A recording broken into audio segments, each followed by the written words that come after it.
Good afternoon, ladies and gentlemen, and welcome to the July session of the Paulding County Planning Commission.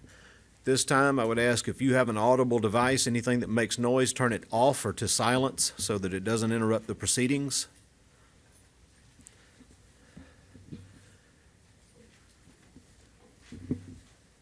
We will begin with a review of the minutes from the previous session. I had it pointed out that we do need to make one amendment, and that is on application, let me find that, 2023-17-Z, where the motion recorded should have been made by Roger Leggett, seconded by Ellis Aston, and then the 4 count should list Roger Leggett, and the 1 abstention should be myself, Palmer.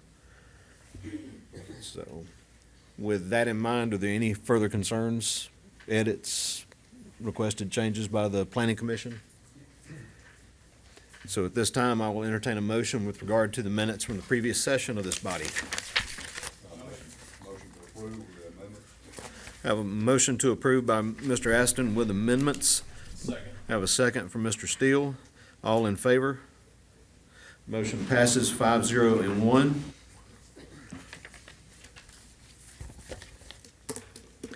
And I'll just pass these back since we are missing Mr. Leggett today. He can sign them at the next session, I assume, or whenever he comes by your office. Okay. Just to cover a few little ground rules here, Paulding County Planning Commission is a recommending body. The final decision is not determined here. This is a vetting of the applications that are presented before us. Each application will be allotted for the person who is representing the owner or the owner themselves, so the owner or the owner's agent will receive 15 minutes to present their application. They can use all of that time or reserve some of it for rebuttal. Anybody wishing to speak on behalf of the application would also be allotted from that same pool of minutes. They may use all of it, or they may leave some time for rebuttal by the applicant if there is time left. Anybody wishing to speak in opposition to an application or may have questions, comments, or concerns is allotted 15 minutes cumulative time as well. So if you end up in a line with you in the front of it and you've got 3 people behind you, please be mindful of their opportunity to speak, because as the minutes dwindle down, they may not have the opportunity. Again, this being a recommending body, the applications heard before us today that are under the purview of the Board of Commissioners will be forwarded to the August 8th meeting at 2 p.m. for final dispensation. The application, the sole application here that is for the City of Hiram, would be forwarded to the City of Hiram. You would need to talk to them to determine when advertising requirements are met and the public hearing could be held there. So that would be at a future date of the Hiram City Council.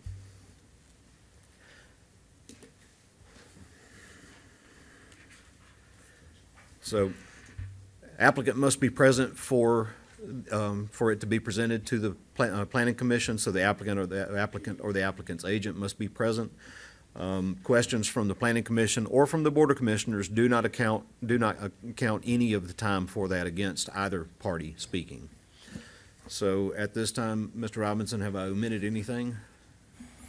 I believe you have it all covered. So if you would please introduce the first application. And good afternoon, everyone. First application, 2023-14Z, application by Dada Real Estate, Inc., requesting rezone 3.325 acres, which is currently 2 existing tracts, from B1 General Business District to B2 Highway Business District. This is to develop a 5,000 square foot convenience store with 2,500 square feet of attached retail space. Property is located in land lots 1178, 1179, 1198, 1199, District 3, Section 3. It's along the east side of Dallas-Hackworth Highway. It's north of Bobo Road and Due West Road. The addresses are 4800 and 4842 Dallas-Hackworth Highway. It's in Commission Post 1. And staff has recommended approval with 4 stipulations. Is the applicant present? Please come forward, sign in, state your name, and address your comments to the chair.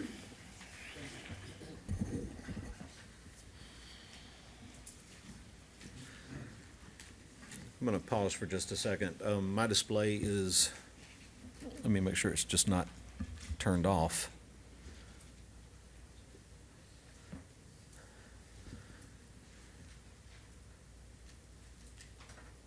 There we go. It was just a blank screen, not hallucinating. So. Please continue. Good evening. My name is Joel Larkin. I'm with the firm Sands Larkin, Huff and Marriott. I appreciate the chance to be here today. You all have a big agenda, so I'll try to be brief. As Mr. Robinson said, this is about a 3.5 acre tract of land on Dallas-Ackworth Highway. To orient you, if you look at the site plan, Rodney's Barbecue is immediately to the left. My client purchased this property with the intention of developing a convenience store with attached retail space. They prepared their plans and started going through plan review. It is zone B1, which allows convenience stores. At that time, they learned that although they're allowed, they're limited to 3,000 square feet. So although they could build a 3,000 square foot convenience store with, 5,000 square foot of retail, under the current zoning, they're limited to the size of the retail, of the convenience store. So really the sole purpose of this application is to rezone it to B2 to allow a larger portion of the building that they plan to build to be used for the convenience store. Instead of 3,000 square feet, they want 5,000 square feet, and then they anticipate 1,250 in retail space on either side of it. So with or without the zoning, you're going to have the same building, all of the same traffic and other issues. The sole issue that brings us here is the size of the convenience store. Staff has reviewed it and recommended approval with 4 conditions, and the applicant is agreeable to the conditions. I'm here to respond to any questions. The applicant's here, and I'd like to reserve any remaining time.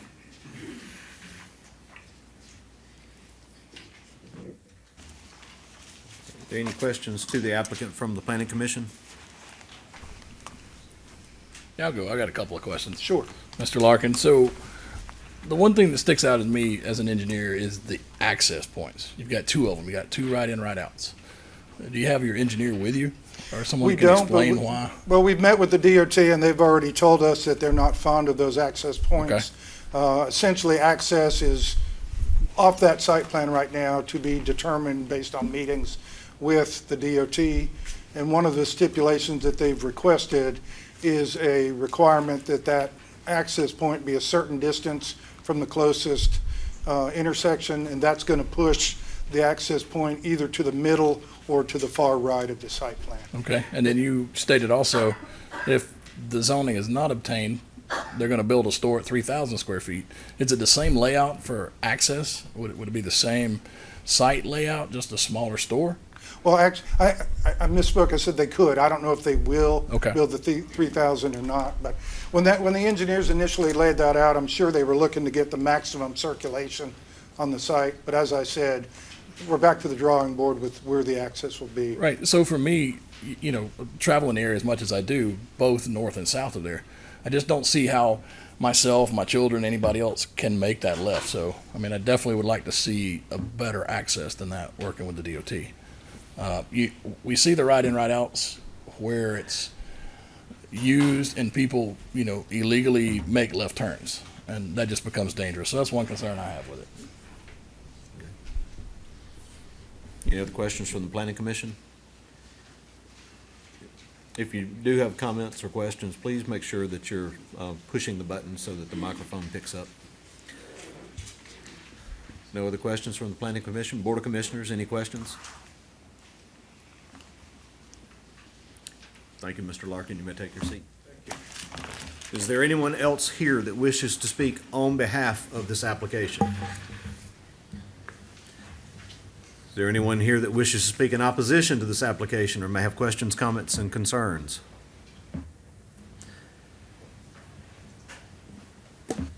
Hearing none, I will go back to the Planning Commission. We'll seek a motion. I think that plan review will probably address. I can call up the director of, Director Jones, would you mind stepping forward?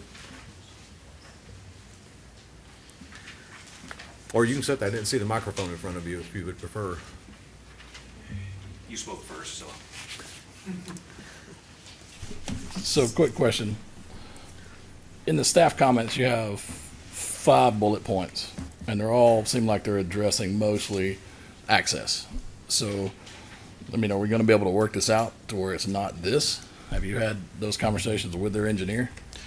We haven't had the conversations with the engineer yet. However, I believe with the stipulation that's put in there, with the fact that this is also in the corridor overlay district, there is language that we can hold to make sure that while the access, individual landowners have access, the people on the main road also can travel efficiently and safely. Obviously, when you're talking an area like this that has grown a lot over the years, there was an intersection project that was done in the New Hope area in about 2002, 2003 time period. There was roughly 7,000 vehicles a day on this section of road then.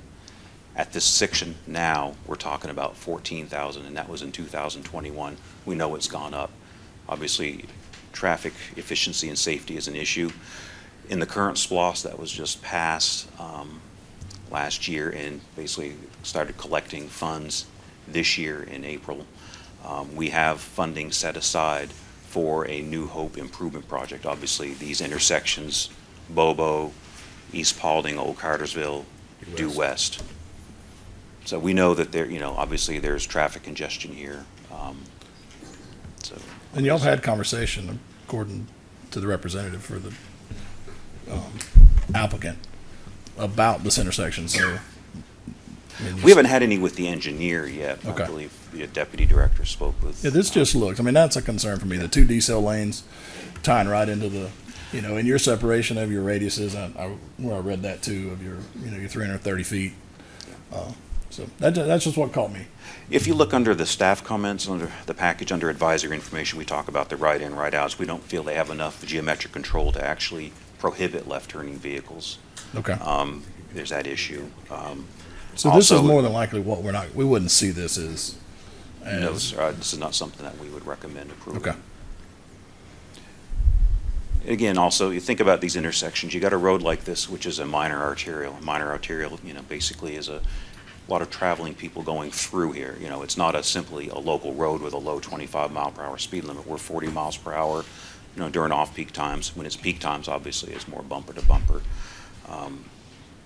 It's important to be able to see traffic when you're trying to turn out to the traffic be able to turn and see you. Essentially, you got to have, when you're making a decision to turn right or left, you have to be able to see the people, decide reaction time. So for a functional area of intersection, which in this 40-mile-per-hour roadway, you're talking about 350 feet. You need good spacing between intersections, at least for a right turn. And it doesn't appear they have that, but, okay, thank you, sir. This is more plan review related, but would you be looking for opportunities for interparcel connectivity as well with adjacent properties? Yes, sir. That's also, I think that under the advisory too, that's Okay. basically notes that this is in the corridor overlay. It does talk about adjoining parcels and connectivity. Thank you. Any other questions? Then at this time, I will entertain a motion for application 2023-14-Z. Motion to approve with the 4 stipulations. I have a motion to approve by Mr. Henson with the 4 listed stipulations. Is there a second? Second. I have a second from Mr. Aston. All in favor? All opposed? The motion passes 4-1 and 1. It will be forwarded to the next meeting of the Board of Commissioners for their final consideration on 8/8/23. That's August 8th, 2023 at 2 p.m. And again, applicant or the applicant's agent must be present for it to be considered.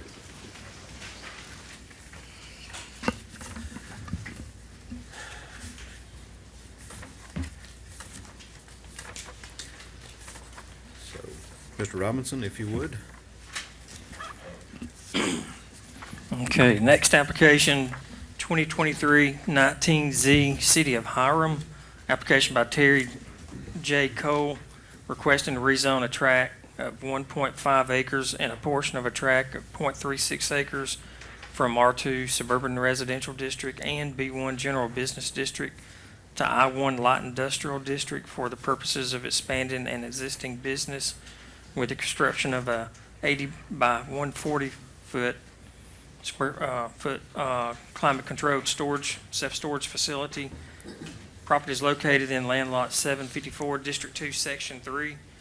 It's along the north side of Main Street in Hiram, west of the railroad tracks at 1619 Main Street in Hiram, Post 3. Is recommended approval by staff with 4 stipulations. One of the stipulations just limited the use to this self-storage facility, and the applicant is present. The applicant, please come forward.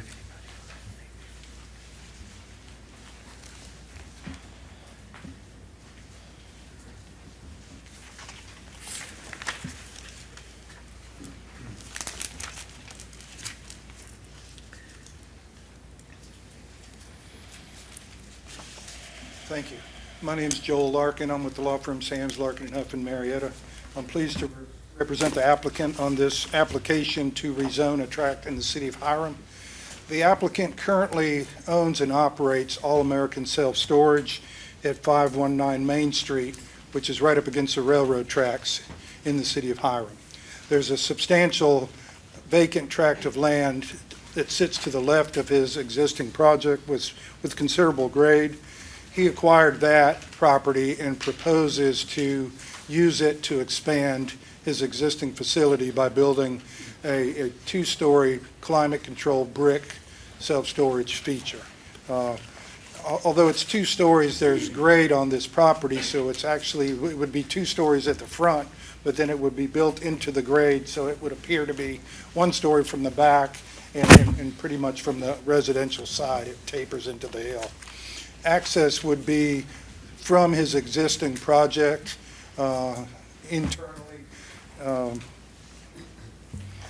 The reason that we're seeking rezoning for 2 different tracts is his current project is zoned a combination of industrial, which is what's required in the city of Hiram, and B2, or is it B1?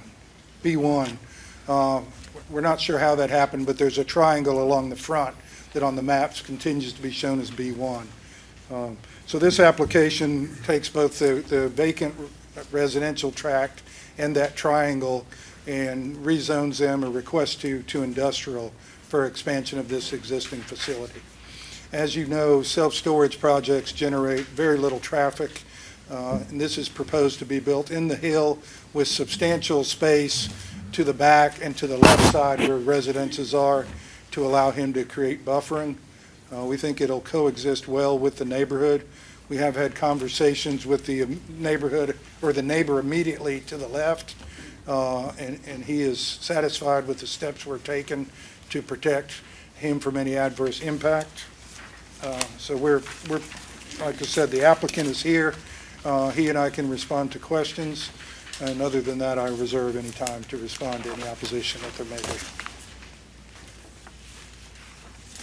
Are there any questions to the applicant from the Planning Commission?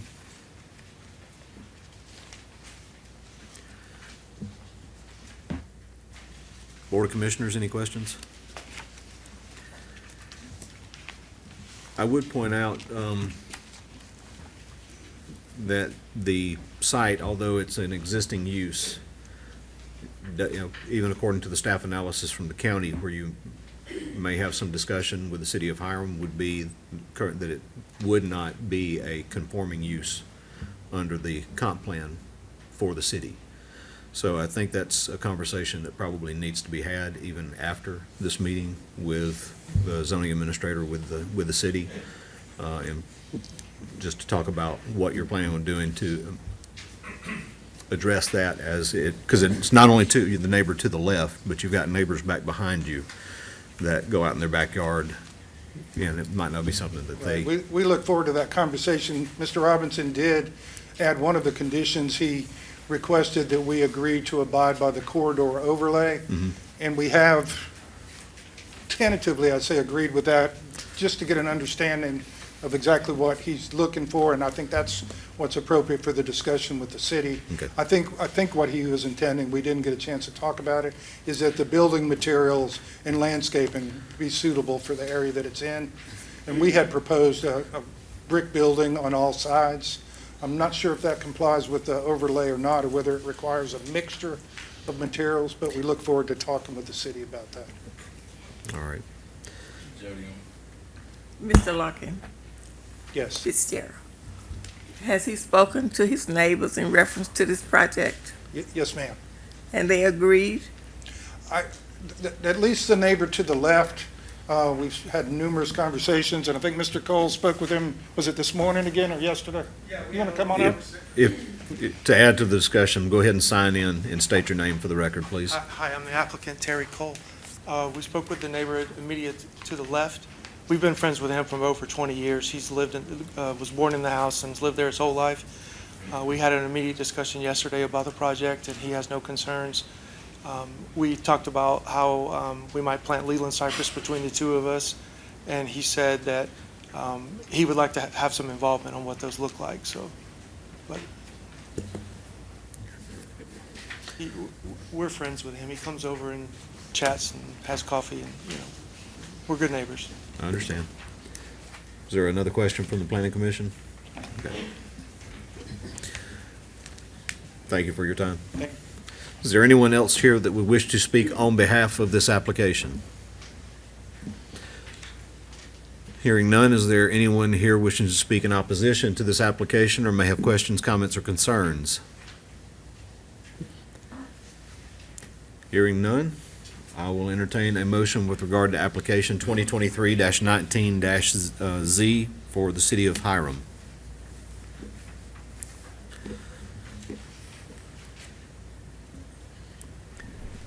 Motion to approve Have- with the four stipulations. I have a motion to approve from Mr. Henson with the forward listed stipulations. Is there a second? Second. I have a second from Mr. Aston. All in favor? All opposed? Motion passes 4-1 and 1. It will be forwarded to the city of Hiram, and the date for the public hearing for the rezoning would be determined by that office. Mr. Chairman, Yes, sir. who was opposition? Ms. Ms. Fitzgerald. Thank you.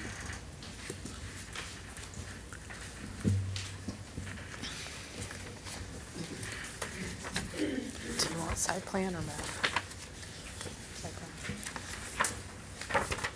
Mr. Robinson, if you Site plan. would.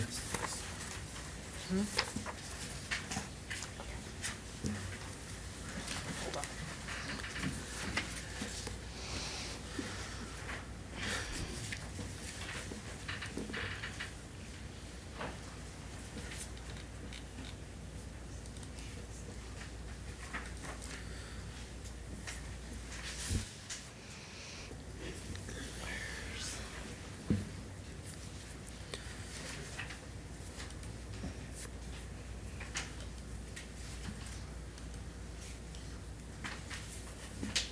If you need it.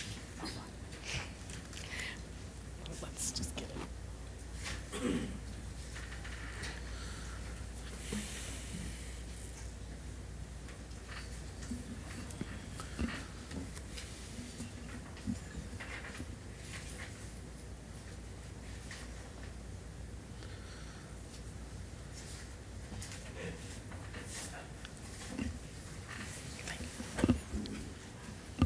Okay, we're ready. Sounds good to me. Next application, 2320-Z, application by Chris Cochran requesting to rezone 1.43 acres from PRD, Planned Residential Development District, to B2 Highway Business District for the purpose of developing a convenience store. Property is located in land lots 543 and 544, District 3, Section 3. It's on the south side of Seven Hills Connector in the I guess northwest of Cadale Place. Recommended approval with 4 stipulations. Staff has received, and it's in your backup, it's correspondence, emails with concern and opposition to this one. And the applicant is present.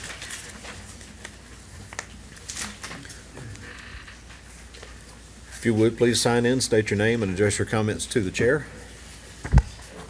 Good afternoon. I've been before this commission before to rezone some other parts of this parcel. And this was the last piece that was still was on PRD from those previous owners. My name is Chris Cochran. I am one of the members of the ownership group and also the real estate broker who's responsible for marketing this piece of land. We have had it for, going on a couple years now, and we've got questions or request to sell this piece as a convenience store. We do have it currently under contract. It has gone under contract since I have applied for this rezoning for a convenience store.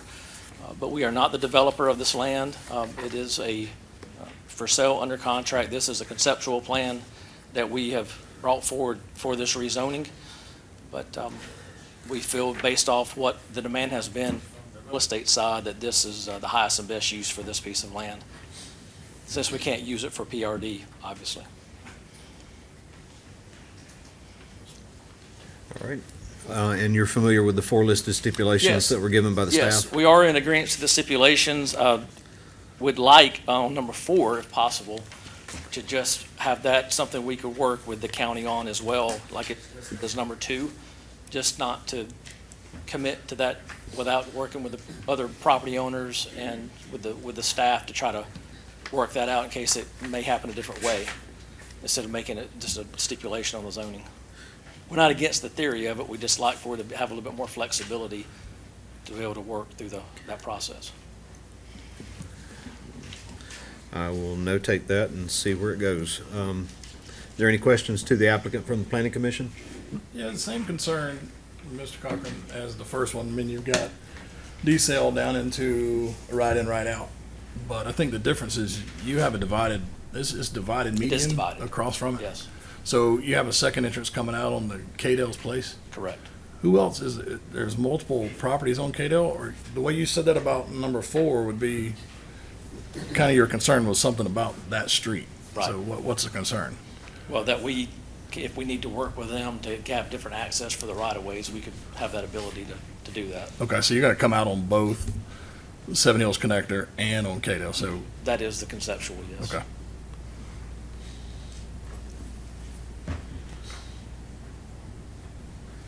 Any other questions from the planning commission to the applicant?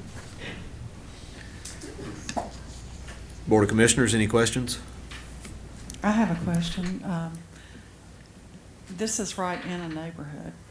I would hope that our Planning and Zoning Board would consider additional stipulations to limit their ability to put it, or actually just not allow a vape shop to go in anywhere on that property, or co-ams.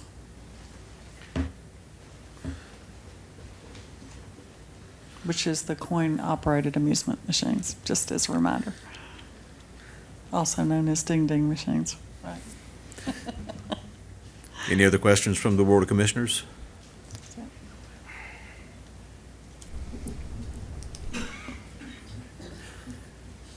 We'll go ahead and address that while you're there.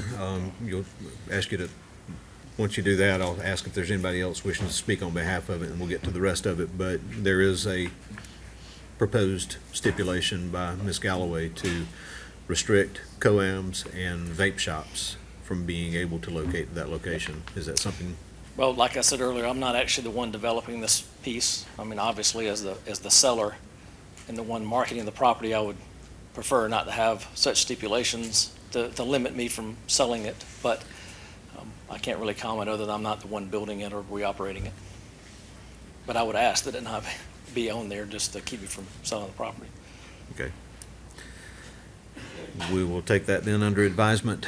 If you would like to take your seat for Okay. Okay, I'm sorry, Mr. Steele actually has another question. Let's go back to one thing on the accesses too. So you're also aware of some of the advisory information that they Yes, we provided. agree to So those, yeah. And you're working with DOT on that stuff. Right. Okay. Yeah, the only one, again, we understand that, and the only one on number 4 was just that one added stat. We're not against that. I just like the ability to be able to work with them instead of just putting it like you have to donate this to, there may be some other ways once the person develops the property. Does donating it affect your layout? Or is it just giving it up? I mean, if it's just if making the it county work. abandoned that road, I mean, it's a Right. short road that Yeah. has 2 property owners on it. Right. That both front that are both commercial too, right? Right, they're both front Seven Hills, so if it was abandoned, I mean, I don't know, I don't know you aren't abandoned, I'm just bringing Yeah, that up. yeah.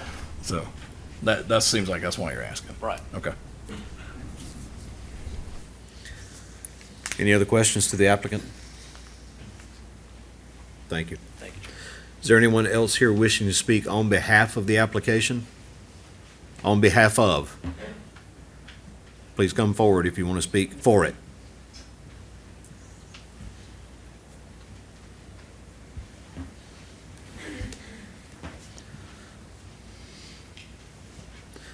Please sign in, state your name, and address your comments to the chair.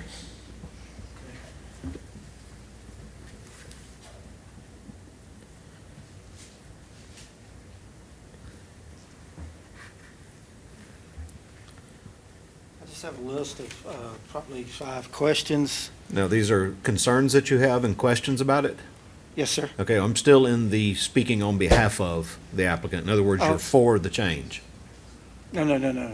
Okay. So let me go back and sit down. No, you, if you don't mind, you can perch right there for just a second and Okay. we'll probably switch right to you. But- Okay. So, is there anyone here wishing to speak on behalf of the application? Hearing none, anyone wishing to speak in oppositions or may have questions, comments, or concerns? Right, So, that's my point. okay, gotcha now. We're up with you. If you would, state your name for the record. Buddy Payton, and I do live in Stonewood Creek on the far side. My first question is about a red light in and out of the convenience store. The traffic coming down the connector, especially at night and early in the morning, they're racing like crazy. You can hear the engines and all that. And then I'm mindful of the school being built across the street. And kids will be kids if they think that the convenience store is selling Slurpees and stuff like that. They're going to try to cross that divided highway. And what could be done about that. And would the station, and y'all probably don't know, be allowed to sell alcohol? How many tall lights will be installed? And that's about it. And you're talking about security lighting? Right, you know how they get up there. And again, I'm like 1/10 of a mile from Dallas Highway at the entrance. So this is way back in the back, but the wife was demanding that I go and I ask some understand. questions. I kind of do what she wants. I commend you on that. I did land title abstracting for closing attorneys for 30-plus years. And lots of times I was up here. And I know that street because when we walk down the connector, we walk up that street and back just for exercise. Hey Jody, or sir, could you maybe use the microphone? I don't think a lot of people will back. I can't hardly hear you myself. Oh, okay. I was asking if a red light would be put to gain entrance to the convenience store. And I know, you know, by the county that's a very expensive project to do, to get the cut through and all that. And the other important thing, would the station be allowed to sell alcohol? There are people walking at night or at dusk, up and down, stuff like that. All right. And the lights up on the tall poles. And, you know, some of these places are 24/7. And I was kind of interested in what their operational hours would be and turn lanes. And that's it for me. Well, I will ask the applicant, once we get through with this portion of the hearing, I will ask the applicant to come back and maybe address some of that. I will say this, the traffic requirements, any improvements along the roadway, which would also include a traffic DOT. light, the lighting for the property, the requirements there fall under the development standards for the county for any type of development that would Okay. come through. They have to apply those rules in a process called plan review.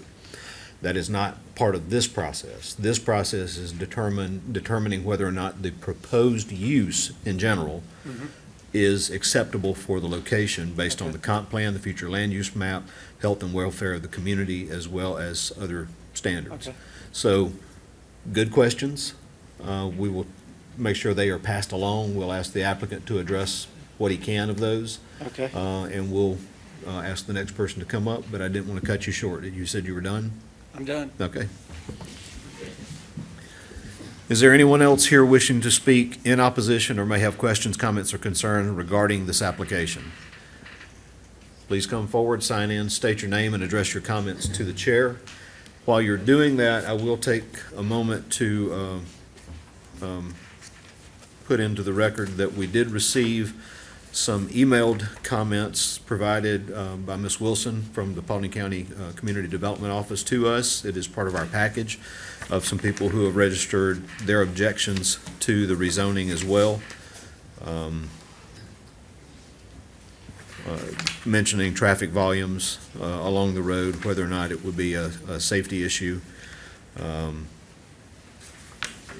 Proximity to the school, the proposed school as well. So just make sure that y'all are aware that those are in the package. And yes, ma'am. Hi, good afternoon. My name's Jessica Jones, and similar to Buddy, I am a resident of the Stonewood Creek subdivision. And I live very close to the entrance of our subdivision where this proposed commercial property is going to be built, and have major concerns just about the safety and the traffic. So our neighborhood sits at the corner of Seven Hills Connector and Dallas Ackworth Highway, and we have issues with pass-through traffic, people not abiding by the posted speed limit signs, which causes a huge hazard to the children that are biking and playing in our neighborhood, not to mention standing at bus stops, things of that nature. So depending on the nature of this convenience store, I do feel like it would potentially increase additional pass-through traffic. So I would ask that if the county approves this, that they would also look at adding speed bumps in our subdivision, which I think have previously been denied for whatever reason. But then also similar to concerns about alcohol, vape shops, smoking, tobacco products, there is a middle school that's being built less than a mile from this location.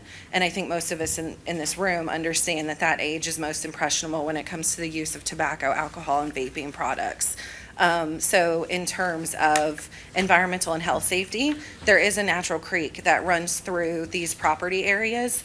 And so trash dumping, poor plan design with drainage, retention pond issues. I worry about the environmental aspects that could be caused behind this potential convenience store in the neighboring natural habitats and environments of the creek that run through this neighborhood. So I do feel like there are a lot of safety concerns with the development of this property.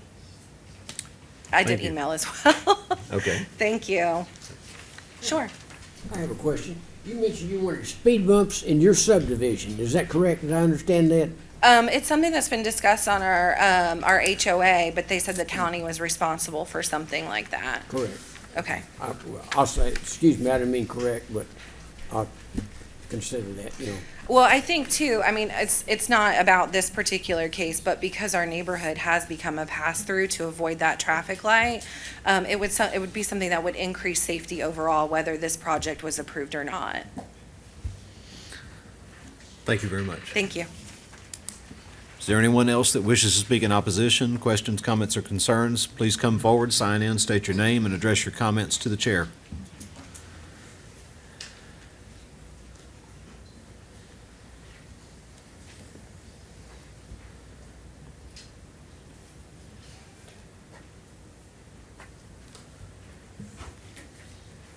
Hi, My name is Nancy Sanders, and I also live in Stonewood Creek. I'm concerned about the same things that Jessica is concerned about. I'm also concerned about with the environment runoff. I'm concerned about the increased traffic. I'm also confused as to why there would be a need for a convenience store in this location when there's a brand-new convenience store currently being built a mile up the road at Cedar Crest and Seven Hills. There's a brand-new racetrack at 92 and 41, there's a Kroger, with a gas station, there's another convenience store next to the Kroger with access to gas. So I'm just not really sure that it's necessary. It's the same side of the road as the current construction that's underway. So this is our home. This is our environment. We've worked hard to have access to the things that we have access to. Our homes are valuable to us. And this impacts my way of life. It makes it into a commercial area, not a residential area. And I'm very concerned about that. Thank you for your time. Anybody else wishing to speak in opposition or have questions, comments, or concerns, please come forward, sign in, state your name, and address your comments to the chair. Good afternoon. My name is Natalia Malkoch. I live in 144 Oak Mill Terrace in Dallas, Georgia, in Stonewood Creek, Dallas. And I just came to say that I agree with everything that my neighbors said, and I'm concerned about all these things that they said. And we are opposed to rezone the residential into the business and whatever. Okay, Thank you. thank you.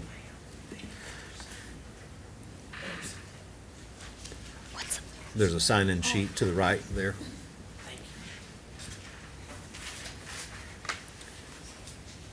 Is there anybody else wishing to speak in opposition or may have questions, comments, or concerns? Hearing none.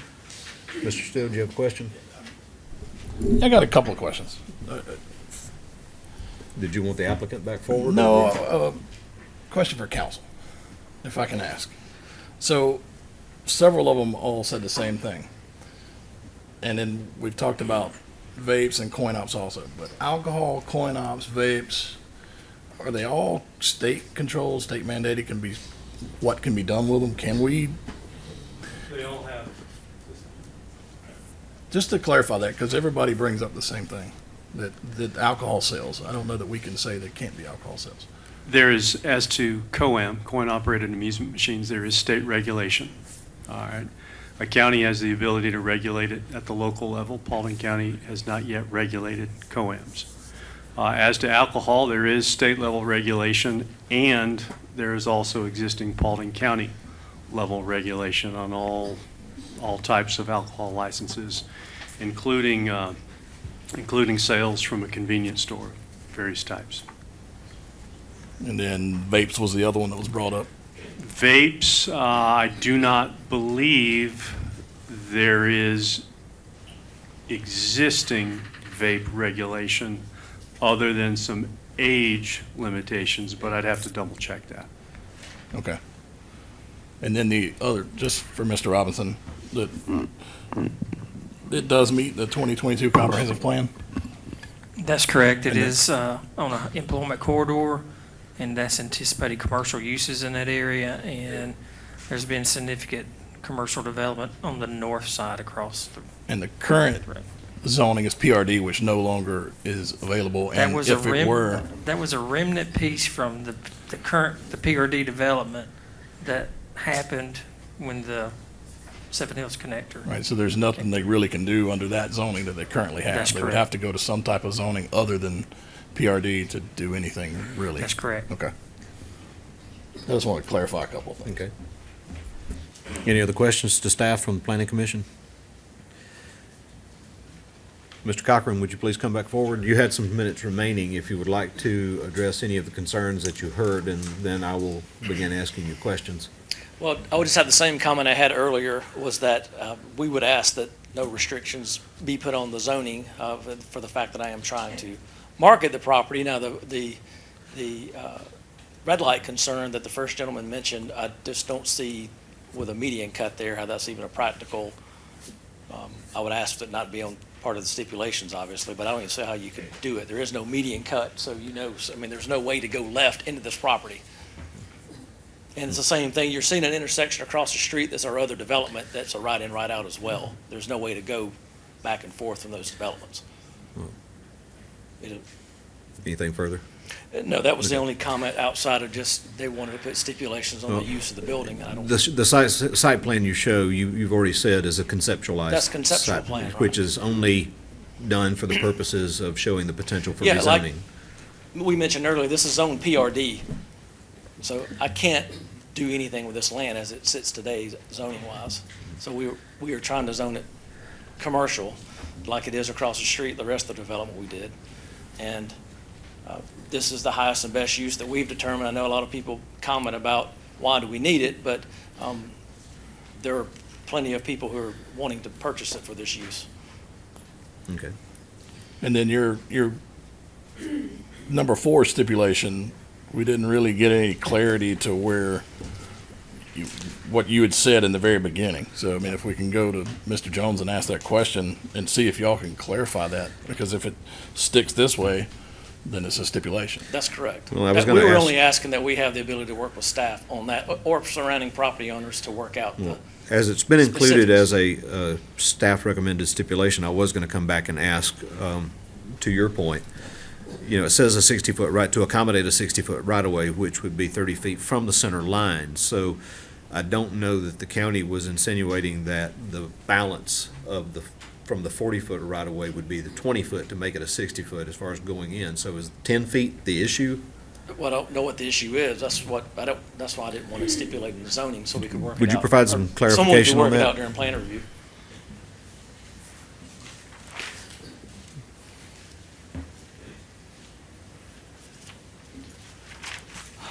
You know, typically, when there's a rezoning like this for a commercial, industrial, if there's a county roadway that's adjacent and it does have a substandard right-of-way width, we typically look at asking for donation of the right-of-way to accommodate a standard road width, shoulder, drainage ditch, back slope.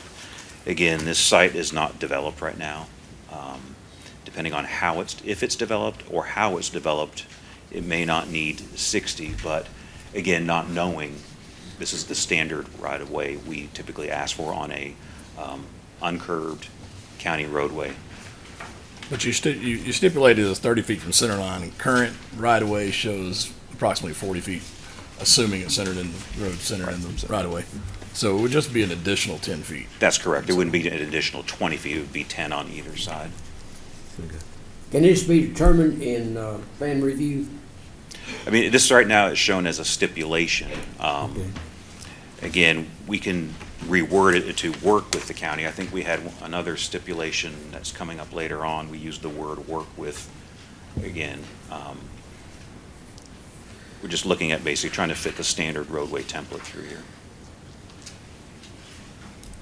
And as we move forward through the remainder of the hearing for this application, the issue with regard to traffic light, the security lights, the school safety, any kind of precautions placed there, which I don't know if you have any questions, Jacob, on that? Okay. But those are things that would be more specifically laid out according to county development standards in the plan review process, where right now this is purely speculative.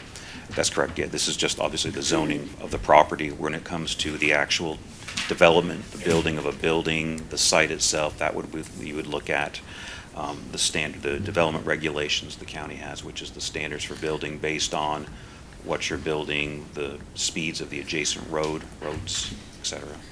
And the question that was raised regarding speed humps in the local neighborhood, that you have a process for at the county DOT for petition to the county for the allowance of such, and the engineering, all of that is laid out in a process the DOT has that the HOA or the neighborhood could take part in.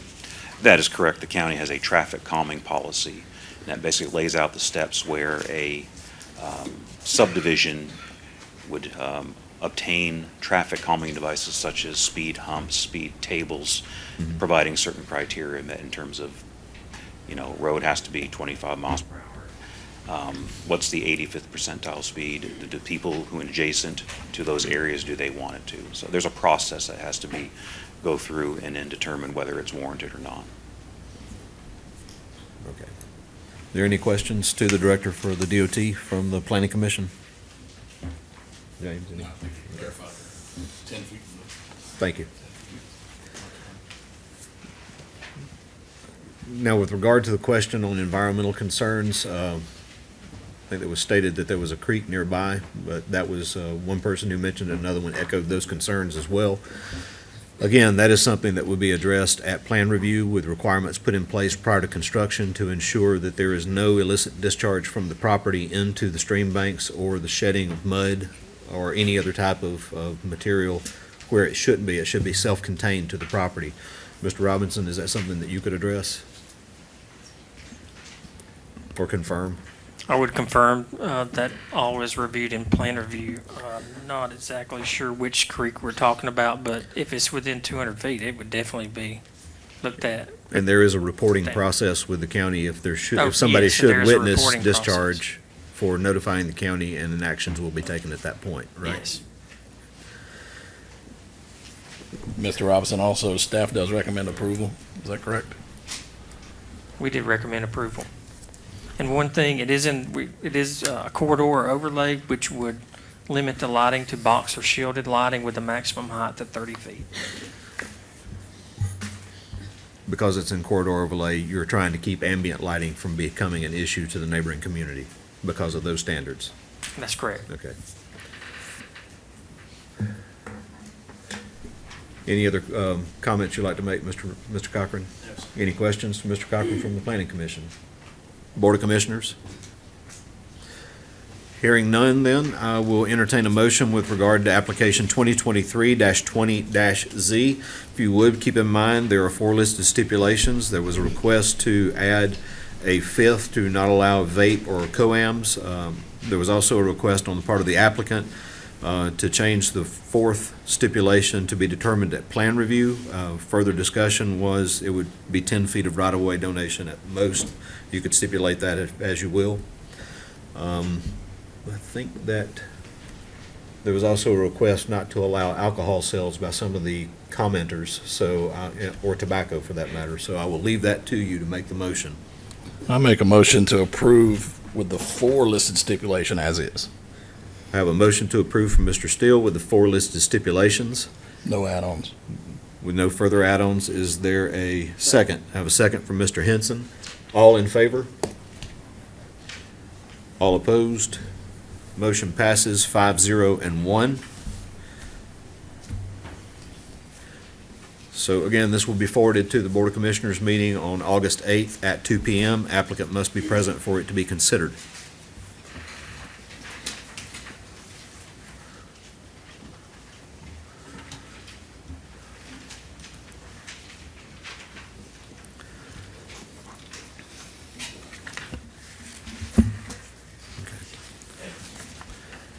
Mr. Robinson?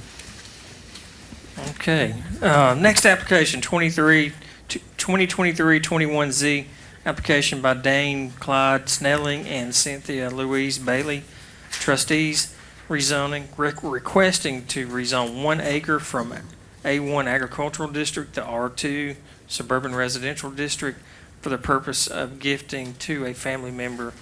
It's an existing home out there. Property is located in land lots 762 and 763. District 3, Section 3, it's on the north side of Parker Road, west of Dallas-Ackworth Highway. It's in Commission Post 4. Staff has recommended approval as with no steps, and there's no noted opposition. Is the applicant present? Please come around, sign in, state your name, and address your comments to the chair.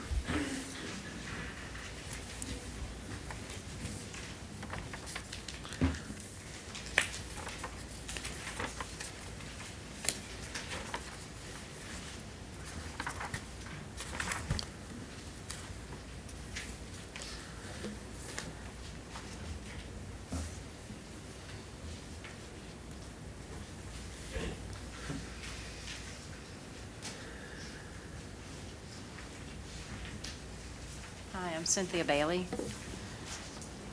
Yes, ma'am. Own the property, As it stands right now, the house is actually still going to be inside of our property, so we will be the neighbor on 3 sides of it. The only property neighbor will be actually across the street in the subdivision. So nothing's changing, just the person that'll own that actual house.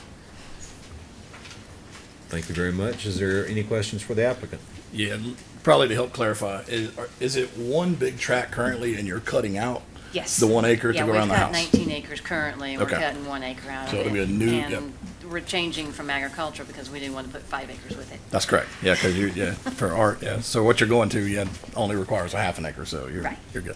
Yeah, we just want to go smaller portion. Okay. Is the house on a well or is it on county water? Well, Okay. Do you and know septic tank. And do you know the location of those to where they're not within the requirements of each other? So, Yes. okay. There is a spacing requirement. That's all. Any other questions for the applicant?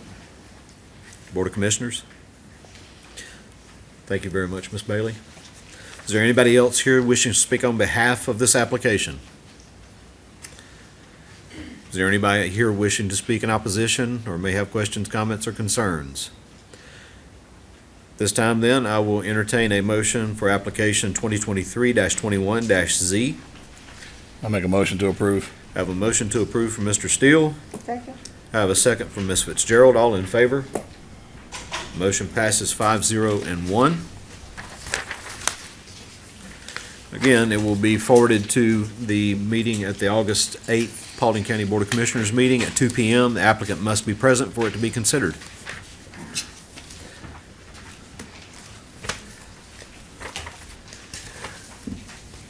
Mr. Robinson. Okay, moving right along.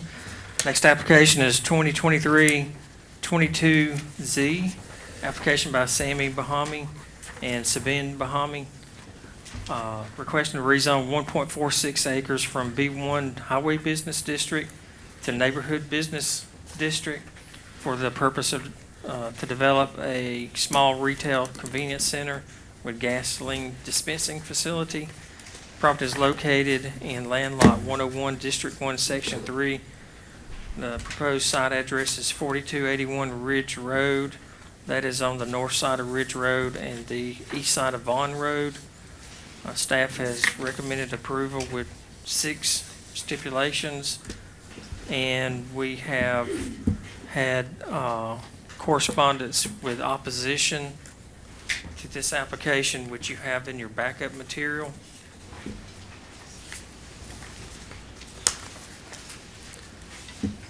And applicant is present. The applicant, please come forward, sign in, state your name, and address your comments to the chair. Good afternoon. My name's Joel Larkin with the firm Sams Larkin and Huff in Marietta. I'm pleased to represent this applicant. Before I get started, Chris, can you provide me with the opposition materials so I can respond to them?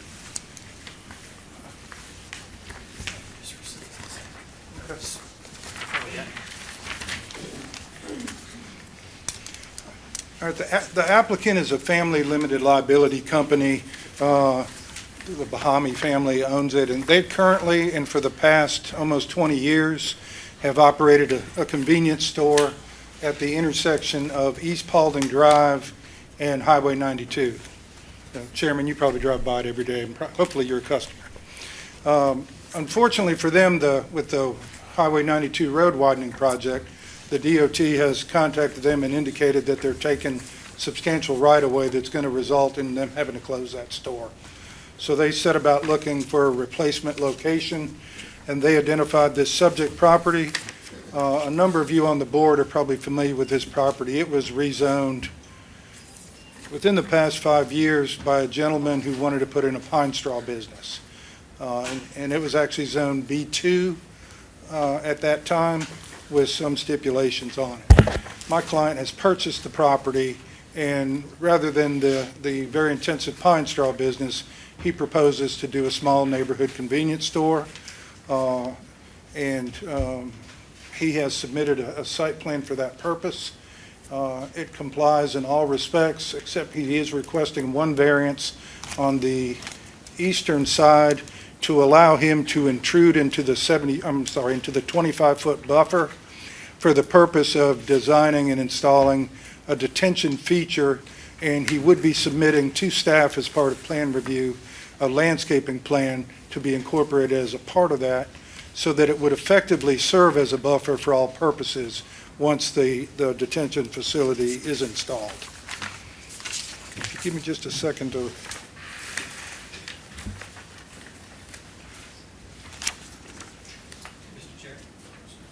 Mr. Chairman, stipulation number 6 is actually their request for that variance.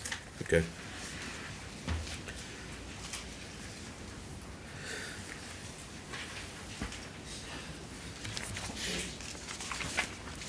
Yeah, just quickly looking at the written opposition, it looks like the primary purpose, or the primary opposition, is location of the gas station within 500 feet of any residence, and she has concern about benzene having an impact on residential properties. Interestingly, in handling this application and in driving around town, I note that virtually all the small convenience stores back up to residential properties. I think all the ones you've considered today and recently, other than the large ones that say Kroger or Racetrack or Quick Trip or somebody might put in, they put those in shopping centers. But generally, convenience stores front on arterials and back up to residential properties. That is the case here. We do have, as part of our plan, a buffer plan around the residential areas that includes fencing and landscaping, and we propose to submit a detailed landscaping plan during plan review. The facility is designed in such a way that the building itself further acts as a buffer. The activity is to the front primarily. This is consistent with the many convenience stores that have been approved in Paulding County recently. It's consistent with the land use plan. It's less intense than many of the uses that are currently permitted under the existing zoning. And staff has recommended it for approval with a number of conditions, and we are agreeable to those conditions. Again, I reserve whatever time I have left. I'm happy to respond to any questions. I do have one of the family members here as well. That does remind me, during the process when they were developing this plan, they did meet with the district commissioner, Ms. Galloway, and we all may have different feelings about the ding-ding or COAM machines, but this particular operator does not utilize them as part of his convenience store, and has agreed with her not to install those machines in this location. Okay. Thank you. Are there any questions to the applicant from the Planning Commission? I'll start. Sure. Mr. Larkin, Yes. welcome back 3 times here, I guess. This isn't a required sewer basin, but I believe we're allowing septic facilities to go in that now, Mr. Wooten, is that correct? Yeah, this, if you read further in the, page 20, it is a mandatory true water basin. And, they are required to pay commercial sewer tap fees as part of the intergovernmental agreement with God. Just to make you aware of that, because the next question was the septic sizing. Has an engineer looked at it and sized the septic field correctly for? Yes, sir. On the front end, we had met with staff, and they questioned us about that, and we looked at it twice, actually. We're very comfortable that it works. Okay, it looks small for the site, just from installing as many as I have, so my concern there was just sanitary sewer. And then it looks like you're proposing a full access, so, per this plan. With no access to Vaughn Drive, which is the road that runs between this and the fire station. Correct. That's all I had. Any other questions to the applicant from Planning Commission? Board of Commissioners, any questions? I do have a question, and that would be about the fact that it's kind of lays in someone's side yard. Have we really had a situation like that before, where somebody's house is going to be like looking right at that thing all the time? And also the size and kind of backing off on the buffer, I have a concern about that. But you know, I mean, hey, I wish them well, but I'm just concerned about this placement of this particular store. The sewer is, I think I heard you say, it's a little hard to hear out here for some reason today. But the sewer, they would have to attach to it eventually, is that right, Ray? Okay. Yes, okay, so that handles that one. And would this be any disruption of the fire station with extended hours? Because the 7 to 7, you know, that's very much most people awake hours, right? I don't know what the hours are that are requested for this, or if there would be any limit on them whatsoever. We can ask.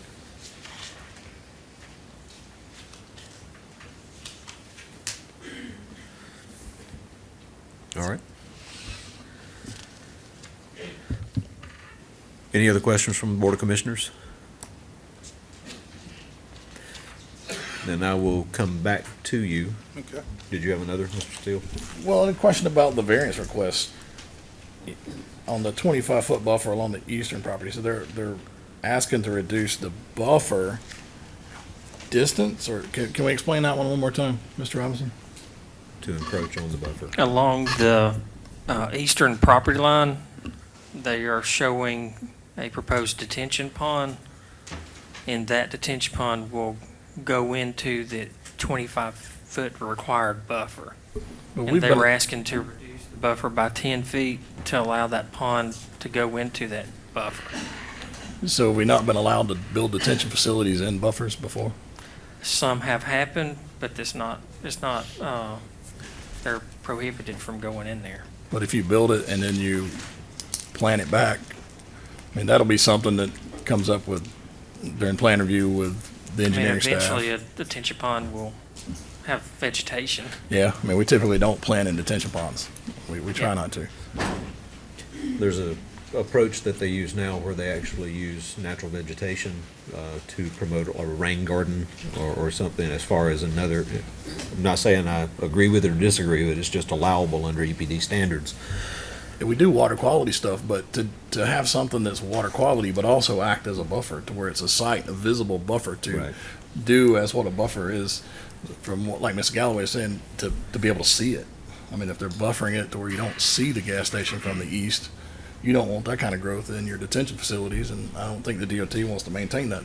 You know, if it's a public facility, which it's not, it's going to be public. It's going to be private, but it's not something we typically do with large. I understand. So, coming back to you, questions have been asked with regard to the hours of operation. Is there any consideration as to what that would be for this site? Yes, the hours of operation was one of the primary reasons that we're standing here today. I don't know if I know, Jody, you were on the board. When this was rezoned initially, there was a lot of opposition from the neighbors. They turned out in force. And I remember being there, and I went back and looked at it. This stipulation doesn't, in my opinion, and I'll let you listen to the tape if you want, accurately reflect the conversation that occurred or the agreement that was reached. The concern then was, particularly from the people who live on the opposite side of that driveway that goes behind it, that the gentleman who was doing the pine straw, first he was acting before he had zoning, but he was getting deliveries of pine straw by tractor-trailer truck in the middle of the night, according to them. So there was an agreement reached that he would not get the tractor-trailer deliveries outside of those hours that were put in that stipulation. And somehow that ended up with a straight-up hours of operation. This convenience store would probably operate somewhere in the 5 a.m. to 11 p.m. That would probably be, that's consistent with the way they operate now. And I think it's consistent with other convenience stores in the way they operate. Did that answer your question, Ms. Galloway? It does, and I would say, though, if that's the case, why don't you might want to consider a stipulation to that effect, so that if someone else buys the property down the road and wants to run a 24-hour, you know, that wouldn't be possible. We would stipulate 5 to 11 p.m. Okay. Can I respond to the other issues now, or you want to take them? Please. Okay. The next issue was about, the commissioner had some concern about the way that property behind us is to the side rather than backing up to us. And actually, there's a separation between us and that property of a driveway that goes all the way beyond our property into a mobile home that's behind and to the east. But we have, and this was started at the time that the pine straw guy went in, there's already a fence up and some Leland cypresses planted that are starting to grow. But as part of this application, we've agreed to do a full fence along the back, the 6-foot fence, and to very much enhance that planting so that they won't see us. We've also talked among ourselves, and we're prepared to talk to that property owner if he had opposition, but we haven't heard from him, about potentially talking to him about doing a little landscaping on his side of that driveway too, or even moving that fence there if he preferred it there. The location can sometimes enhance the effectiveness. But the property is zoned commercial now, so, we're also prepared to do the other things. It's not required, but we want to make sure all of our lighting is directed down in a way. This gentleman and his family operate right now backing up to residential, and they've done it without incident, and we're comfortable that we can be good neighbors to those folks. And then the next issue, as far as the buffer variance, we're not, I guess it's semantics. We're not necessarily asking that the buffer be reduced from 25 to 15. What we're asking is that we be allowed during construction to come in and establish an appropriate detention facility. And we were talking about, the city of Ackworth is really big on them, using the rain gardens and those type of detention facilities so that we can design a feature that is both a buffer and a effective detention for the property. It's very manageable, it's doable, and obviously we'd have to submit that to staff. Did your engineer look at shifting this to the west? I mean, you have your septic area, you have additional space in there. The septic area is what's causing the problem? If we could hook up to sewer right now, then that's probably what we would do. But we've got a skinny piece of property, and we've got a managed septic. Looks like a lot of parking for that building. We also don't have any people living right up against that eastern property line either. It's a wooded area there. There is a mobile home back there and some outside storage being utilized on that property. But we're comfortable we can design something that both manages the water and creates an effective buffer. All right. I'm trying, did I get all the issues? I think I did. At least for now. Okay. We'll come back to you shortly. Thank you. Is there anyone else here that wishes to speak on behalf of this application? Seeing none, is there anyone here wishing to speak in opposition or may have questions, comments, or concerns regarding this application? We have noted already, we did receive correspondence, as Mr. Robinson pointed out, by email. Those things are to be considered by you when making the motion. Nobody wishing to speak? All right. You did have some time remaining that was not part of Q&A. Is there anything that you would like to add to this? Yeah, just one final thing. Commissioner Galloway did indicate that she's had direct communication with that adjacent property owner. We'd love if you'd make the introduction so that we could get with them. Because I think we can come up with some type of landscaping plan or something that'll work for both sides. Is that you, sir? Okay, we'd be happy to talk to you after the meeting. Now, let's keep the Okay. conversation this way, please. Please talk to them after the meeting. That would be great. Is there any other questions for the applicant from Planning Commission? Board of Commissioners? Thank you, sir. Thank you. This time, I will entertain a motion for application 2023-22-Z. Again, there are 5 listed stipulations recommended by staff. There's a proposal for a 5th recommended. There's a 6th listed as a variance, which was requested by the applicant. The additional stipulation would be to stipulate hours of operation. Going forward would be 5 a.m. to 11 p.m. if you so choose to add that. For the variance, may I ask, do we need to make two separate motions, one with regard to the approval and the stipulations, and then a second motion with regard to the request for variance, or can that be done all with one motion? It can be done all in one motion. Okay. It's up to y'all, you can do it two separate, it's up to you. Mr. Chairman, I would remind you, if our notes are correct, I believe the applicant did voluntarily agree to a no COAM. No provision COAM. there as well. Yes, thank you. So that would be a second additional stipulation to consider. So at this time, I will entertain a motion.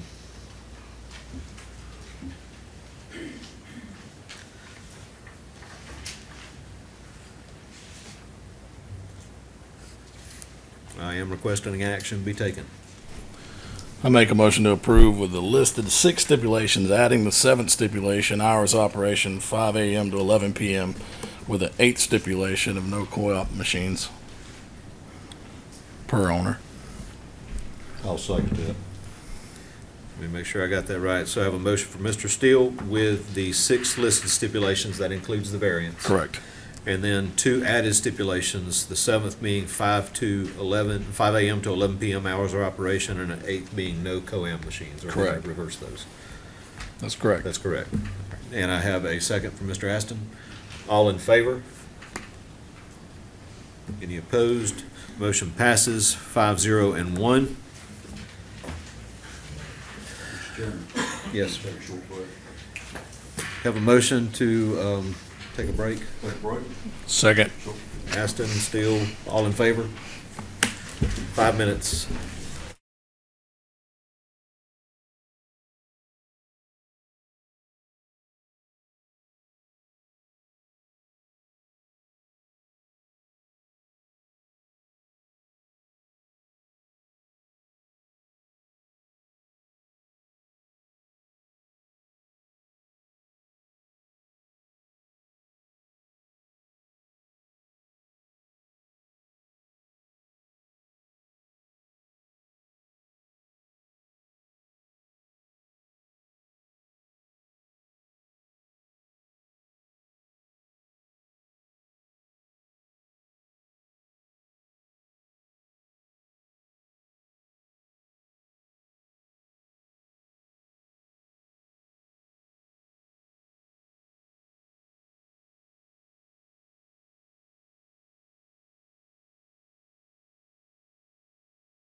everyone would please take your seats. We will get the show back on the road, so to speak. Mr. Robinson, would you please introduce the next application? Yes, sir. Next application, 2023-07 SUP, application by Thomas Ray, requesting a special use permit to relocate a current pawn shop business. It's located at 3393 Villa Rica Highway, located 27033 Villa Rica Highway under the new business name of New Georgia Pawn Shop. Property is located in land lot 1292, District 2, Section 3. The new proposed site is located along the corner Bow Road and Highway 61, Villa Rica Highway. It's in Commission Post 2.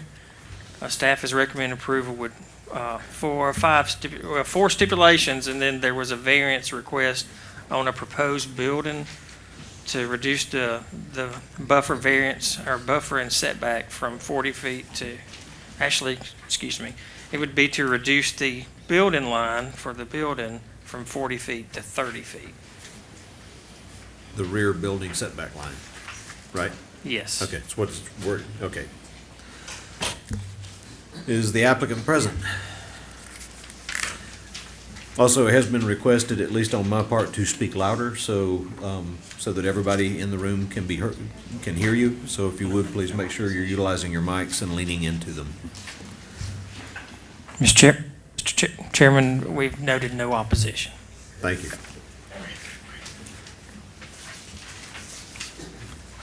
Hi, my name's Thomas Ray, lifetime resident of Paulding County, and me and my son-in-law purchased Southside Pawn Shop about 4 months ago up on Dallas Highway at 3393 Dallas Villa Rica Highway, with the sole purpose of hoping to get to move it to Nebo Road. We own the corner of Nebo Road, and when we purchased this, we come to get a permit for a building permit and realized that we had to come before the board to get permission to move it, and that's what we're here for. And we've been over the stipulations, and we agreed to all of them. We had one concern with DOT, and we got with them and got it straightened out, and I'm just here to get approved. You also asked for a variance to reduce the rear building setback line from the required 40 to the 30-foot. Yes, sir. Just state your reason for that need. For parking, I can get double parking. I have a copy of the site plan with the double parking, but we can get double parking in there if we move the building back 10 foot. Are there any questions to the applicant from the planning commission? Are you building a new building or are you moving? Yes, sir. Okay. So you have a site plan and you know you'll be going through plan review also and Yes, sir. looking at, okay. Just making sure we understand that. Any other questions to the applicant from the planning commission? Yeah, what type of building are you proposing to construct? I plan on pouring all concrete walls on it so I can have a safe room and all in it.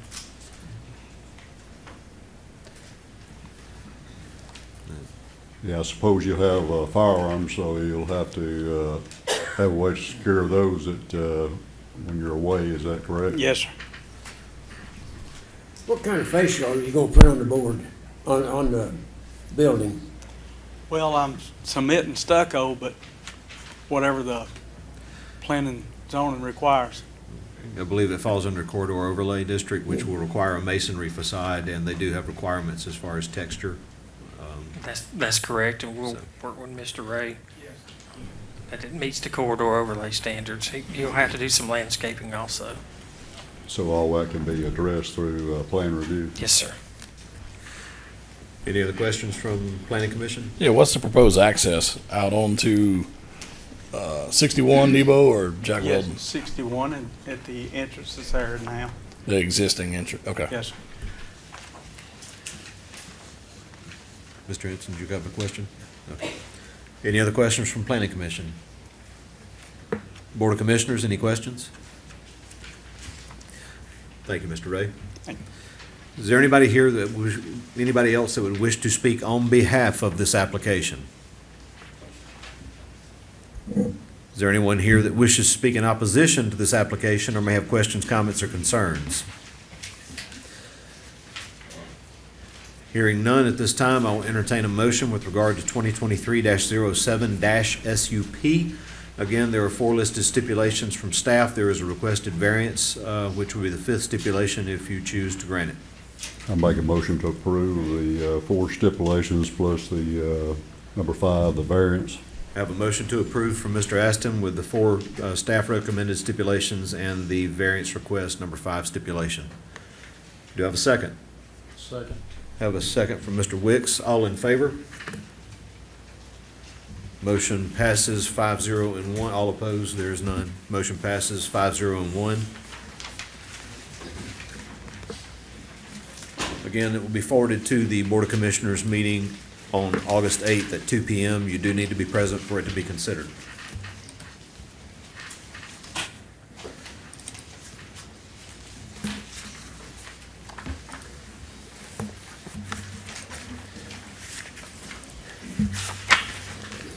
Mr. Robinson?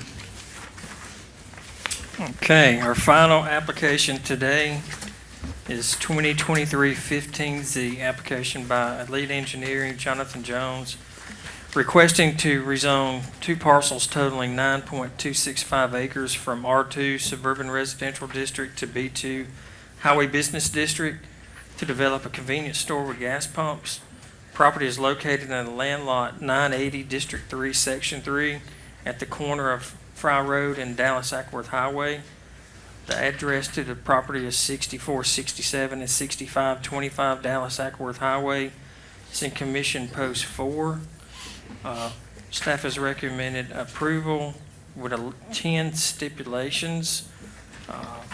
The applicant is present, and in your backup, we have opposition correspondence, and I think we have several in attendance today, which is great. And The applicant's present. the applicant is present. Please come around, sign in, state your name, and address your comments to the chair.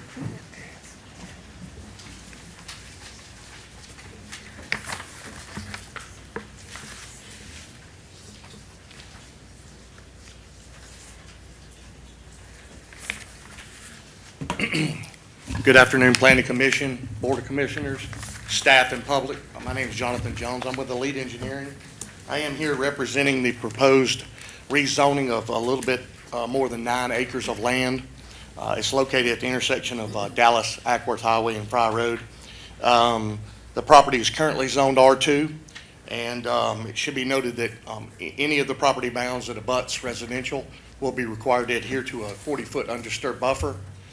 We have included that in our site layout. The project does meet the 2022 comprehensive plan, and it's also located in the employment corridor character area. We have reviewed the 10 zoning stipulations.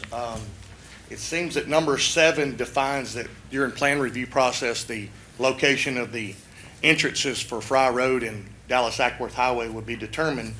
But then number 8 and number 9, they further define that 330 foot for a ride-in, ride-out, and 660 for a full access are being noted. And then number 10 requires us to do a traffic study.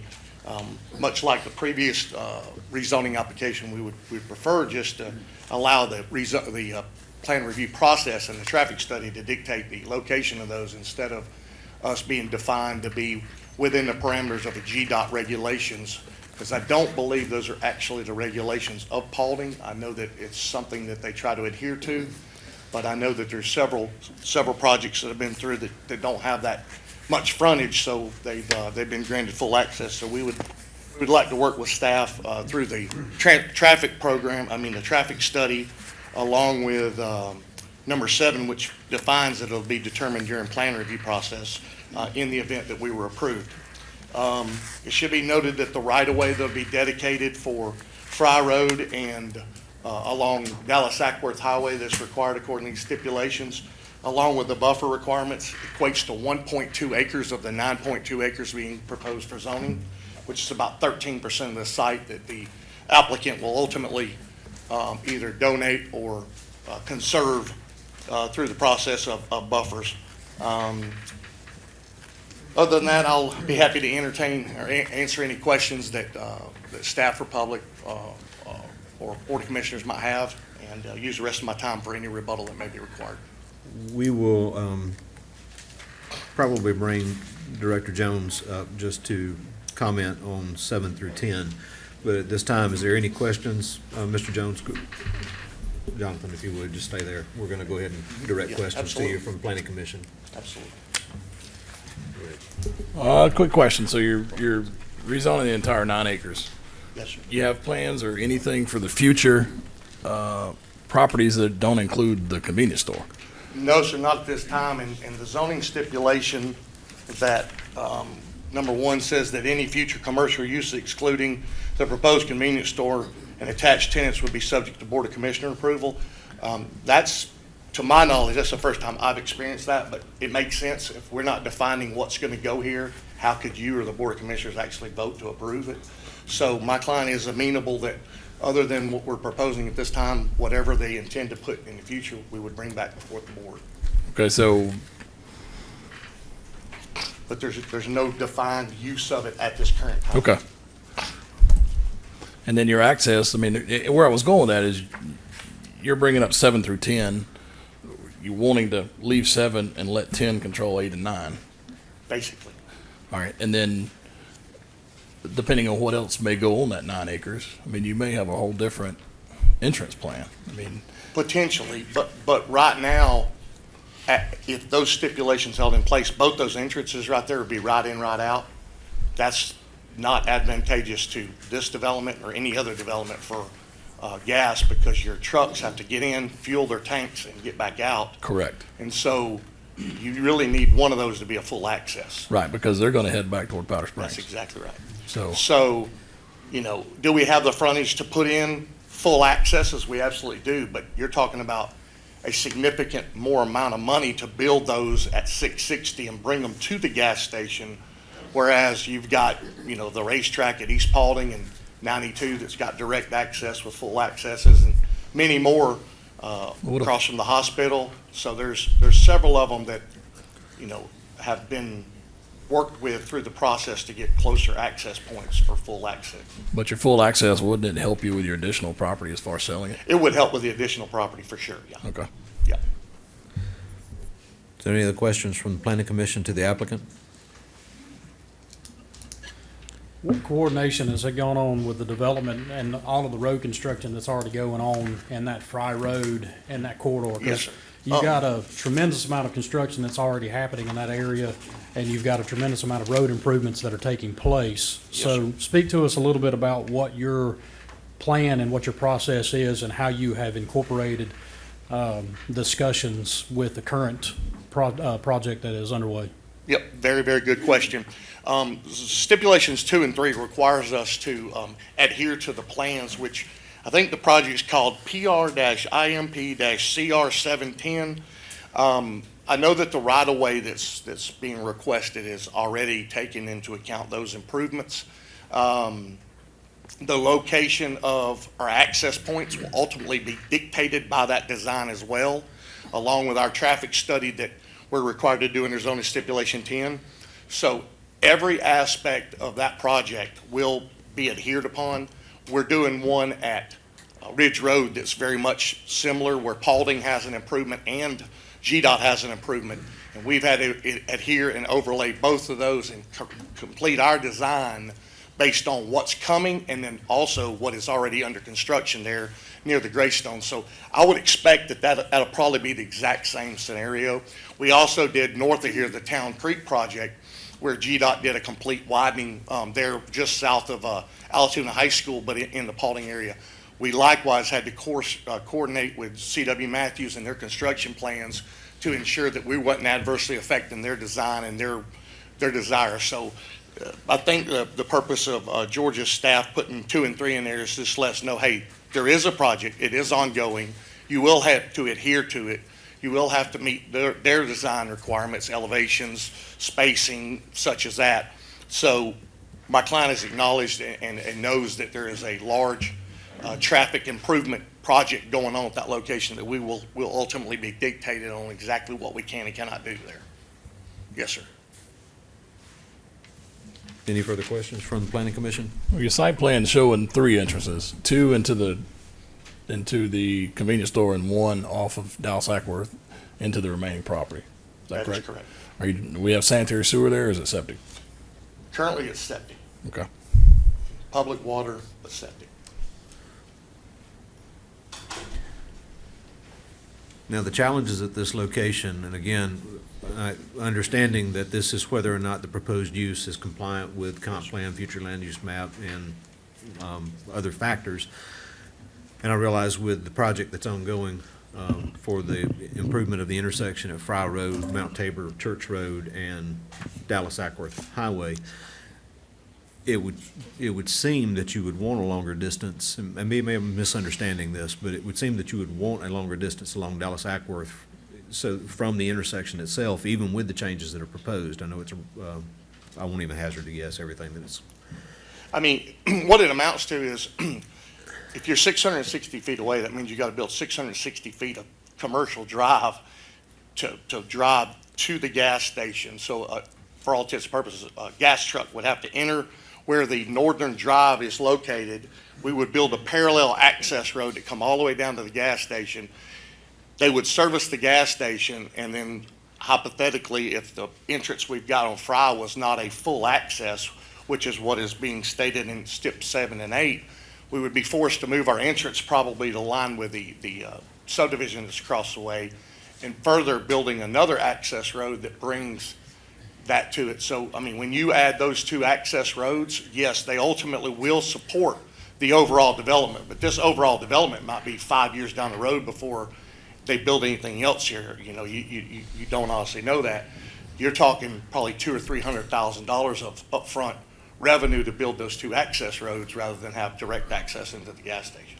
Well, your access on the Fry looks like it's centered up between Gulledge and and Dallas Ackworth. What's your spacing there? That was 330.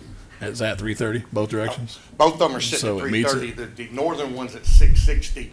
The entrance to Gulledge is about 590 to 600.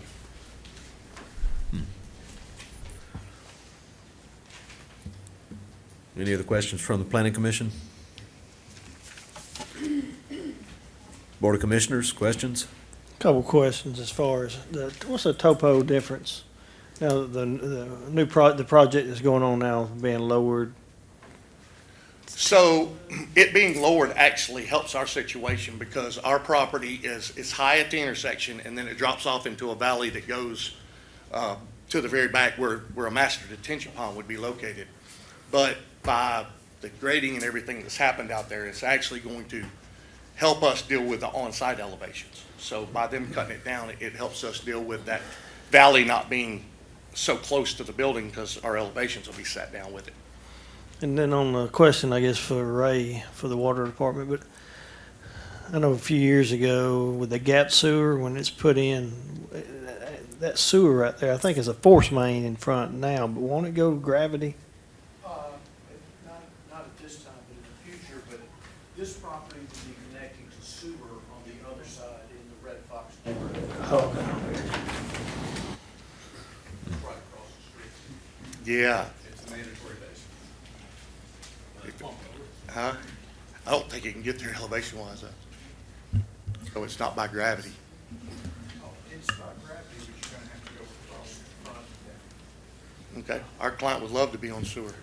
I've looked at it. I'm hoping that he's correct on that. That'd be wonderful.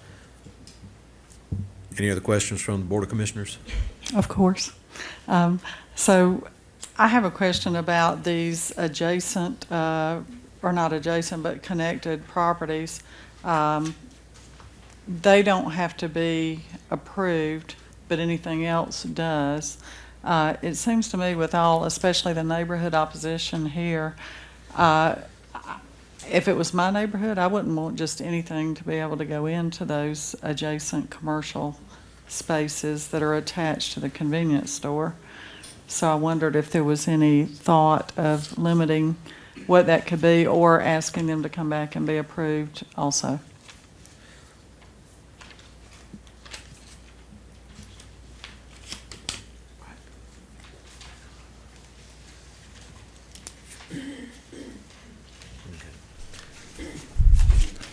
Are the two in suites, one on each side? Yes, sir. They're available, I mean, there's no user for them Not yet. at the moment? No, sir.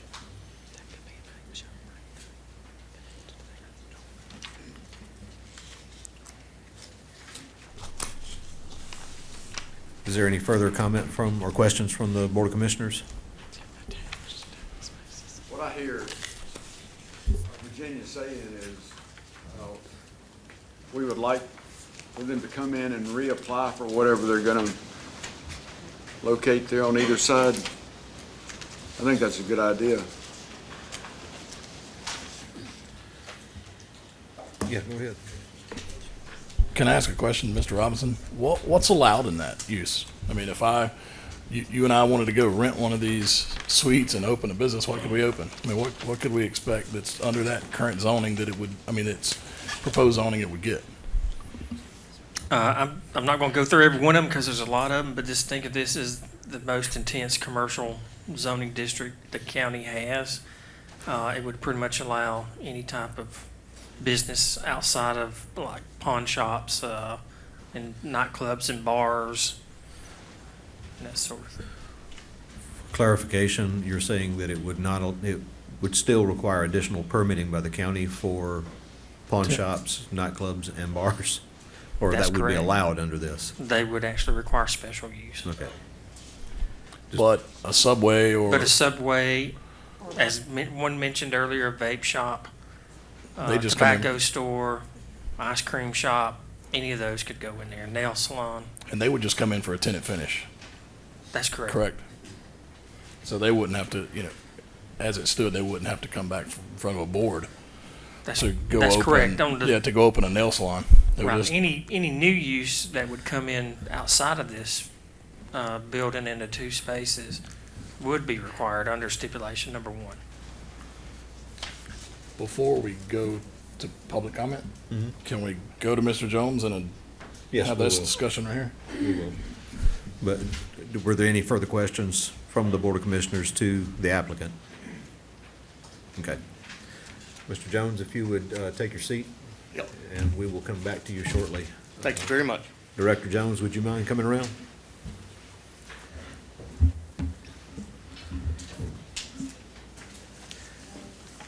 Particularly addressing, 7, 8, and 9 on the stipulations where the access would be agreed during plan review, or would be established during plan review versus the distances, which are more concrete terms.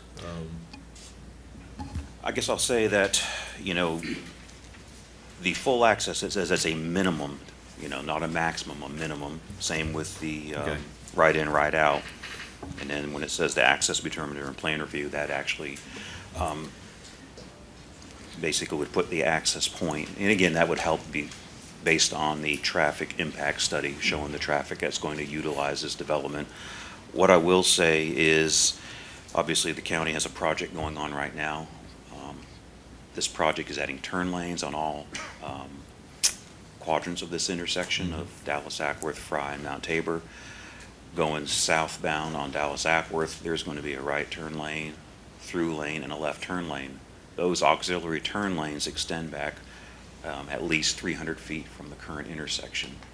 And that doesn't include the actual taper that goes into those turn lanes. So looking at the plan that's shown here, that full access would be essentially in those turn lanes. So that's why you would not want that as a design typically. You don't want to have left turners going out across over these auxiliary lanes. You want to have decent spacing so you can have them turning across one through lane, not turning across any turn lanes.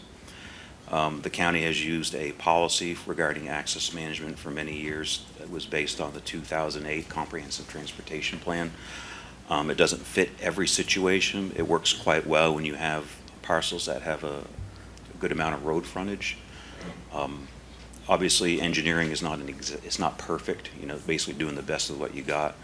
But this is also, I'll say, Dallas Ackworth Highway is in the corridor overlay district, when that has language in there about interparcel access and limiting accesses using frontage roads.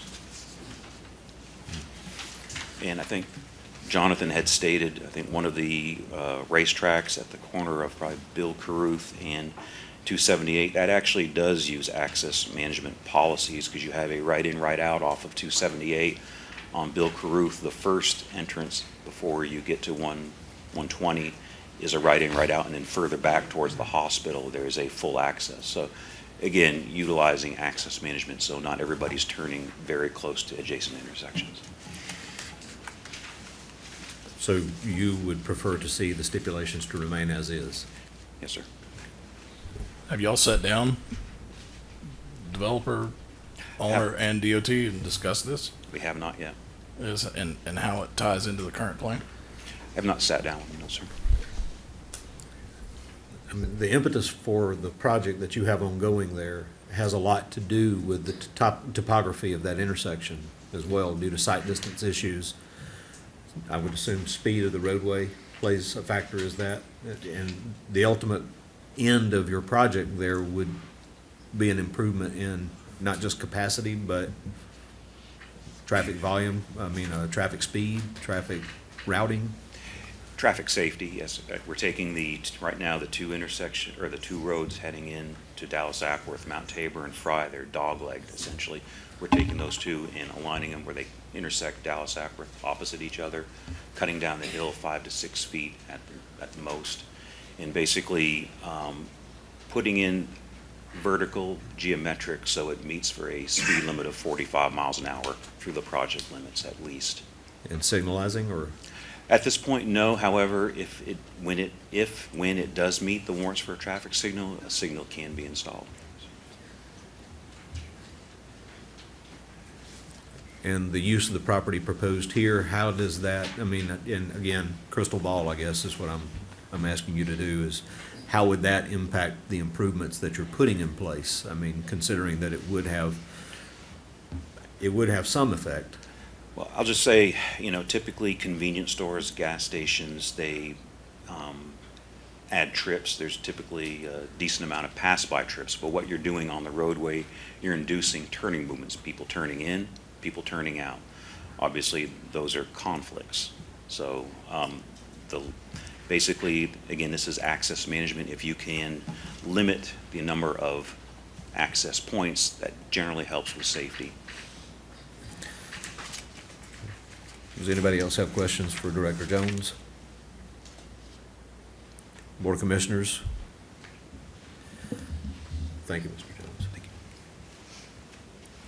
you. At this point, we will, for anybody that would like to speak on behalf of the application, may come forward. Please sign in, state your name, and address your comments to the chair. Thank you very much. David Austin. I'm a realtor with Ansley. I represent Mr. Gene Swafford. Currently, Mr. Swafford has been put in the Paulding nursing home. The sale of this property will help him continue his duration in the nursing home. And to tell you what a great gentleman he has been, is that the county and/or the state, not sure who put the dirt on his property at the corner of Fry Road and 381, Dallas Ackworth. He didn't sue, he didn't get mad, he didn't do anything about it. He just accepted it. And so that was put there, I don't know if it's by accident or how it was done, but it would allow him to continue to stay in the Paulding nursing home and help us, and like to see some of the stipulations lifted. But again, thank you very much and appreciate being here. Is there anyone else that would wish to speak on behalf of this application?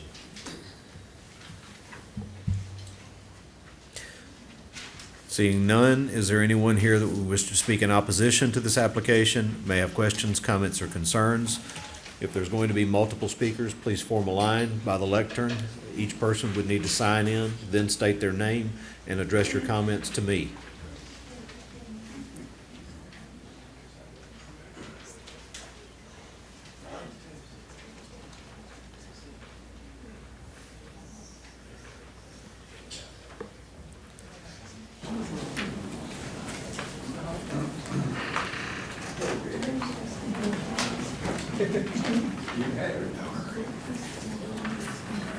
Please. My name is Charles Watkins. My background would be 35 years as a commercial residential real estate appraiser.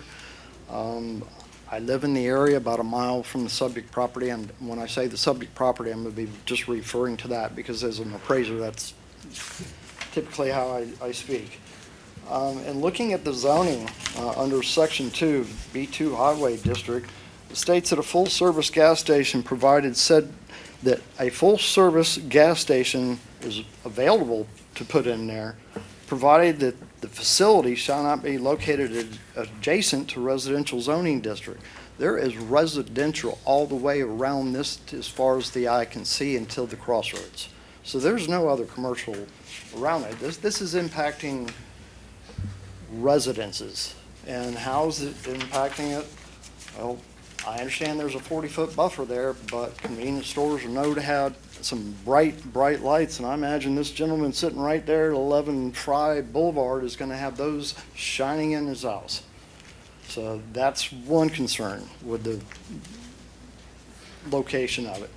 Secondly, this property is located in a future development comp plan, which my research shows community residential character area.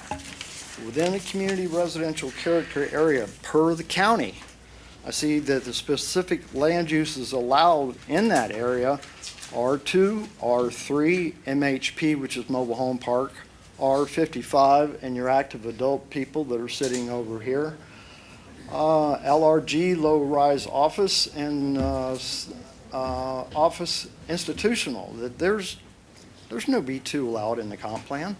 So I don't understand that. And within new developments, you're looking at not impacting those areas. How much do you think that you're impacting that area by 18-wheel trucks coming in and out of there? Traffic already lines up to the back. That leads to my next point. This property is within a community character corridor, Gulledge Road, and within the information that I supplied to you, the Board of Commissioners, Point A is where Gulledge and Cedar Crest meet. The closest point between 2 points is down Gulledge, and there are 700 homes slated to be built back here. Where are they going to go? Down Gulledge. If you took the 700 homes that I counted in that area, and I didn't even count the ones that are on meets and bounds descriptions, 700 homes, 3 cars per home, that's 2,100 trips in the morning. If everybody goes, it's 75%, you're talking 1,600 cars through that intersection on Fry Road coming from back there.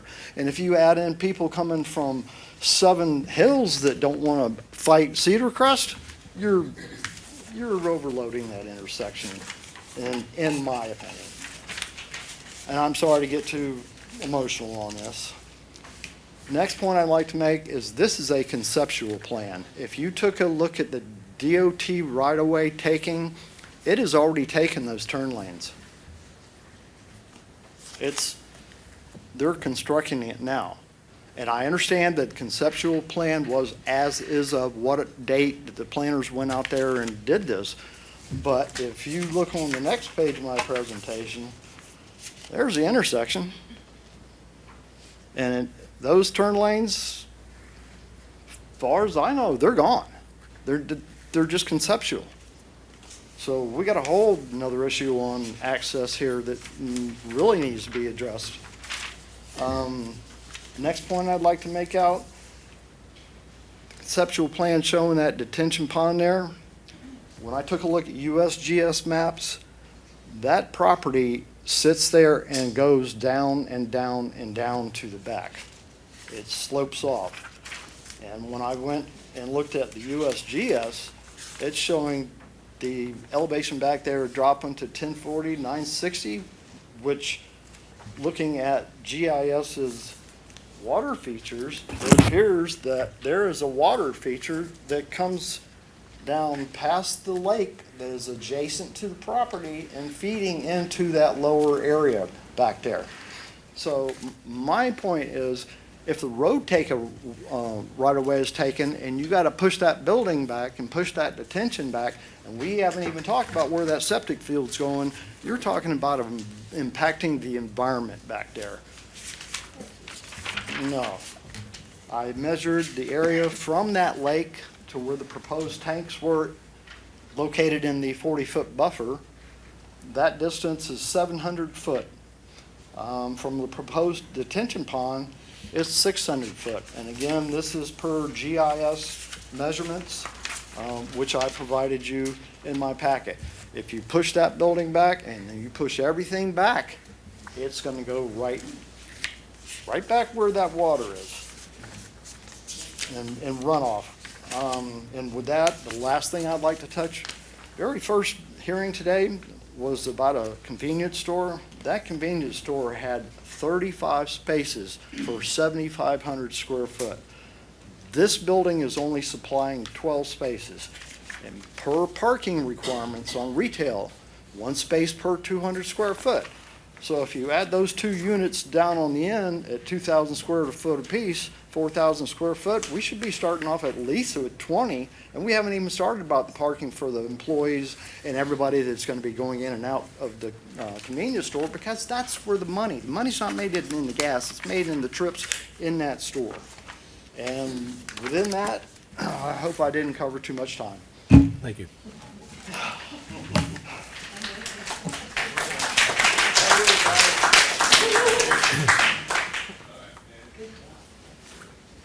I back him up 100%. I've lived in. Please state your Paulding name first, please. Geraldine Klinkenberger. I live in Springbrook subdivision off of Gulledge Road. I'm very sorry, but would you tell me your last name again? Klinkenberger. Okay. And it's a long one, I get it. But I have lived there since 2005. When we purchased our home in 2005, we were told that property along Fry Road would remain residential. We would not have bought that home there had we known a gas station would be put there. Not to mention I've raised 3 children who are grown now, and every time one of them got a license, I prayed those fire sirens that I've heard for not my kids getting in an accident right there. There have been deaths at that intersection of Fry and Dallas-Ackworth Highway on both ends of Fry Road. It took me, I substituted at Russell Elementary when it first opened up, and if they called me at 7 and I had to be there at 7:30, that was an impossibility because I would sit in traffic from Fry Road to Russell Elementary, less than 4 miles down the road. It would take me over 30 minutes just to get into Russell Elementary. So now we finally got an intersection improvement where Mount Tabor connects to Fry Road. And the plan is to bring, instead of going out and going right and then making a quick left onto Mount Tabor, they're going to take Mount Tabor and bring it right to Fry Road. All those houses that are on the corner of Fry Road, I feel so sorry for the residents because they're dealing with all that construction and we've got the concrete barrier wall there. But for years, nobody in my subdivision will make a left turn onto Dallas-Ackworth Highway because there's too dangerous. So after spending over $2 million on this project that you're currently working on, you're going to improve sight distance to make that intersection less dangerous. But now you're talking you're going to put a gas station right there with ins and outs on both sides going back in there. Who's going to slow down? Nobody slows down to the 35 miles an hour that they're supposed to at that intersection just so that you can see and not hit somebody coming in and out. But there's no light anywhere saying that it's going to be safer for us to get in and out of those roads.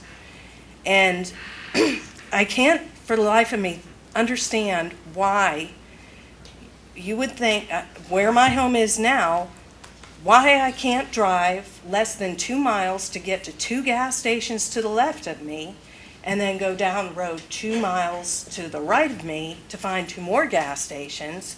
And then proposed on 7 Hills, there's already signs saying a BP is coming here and a Shell is coming here.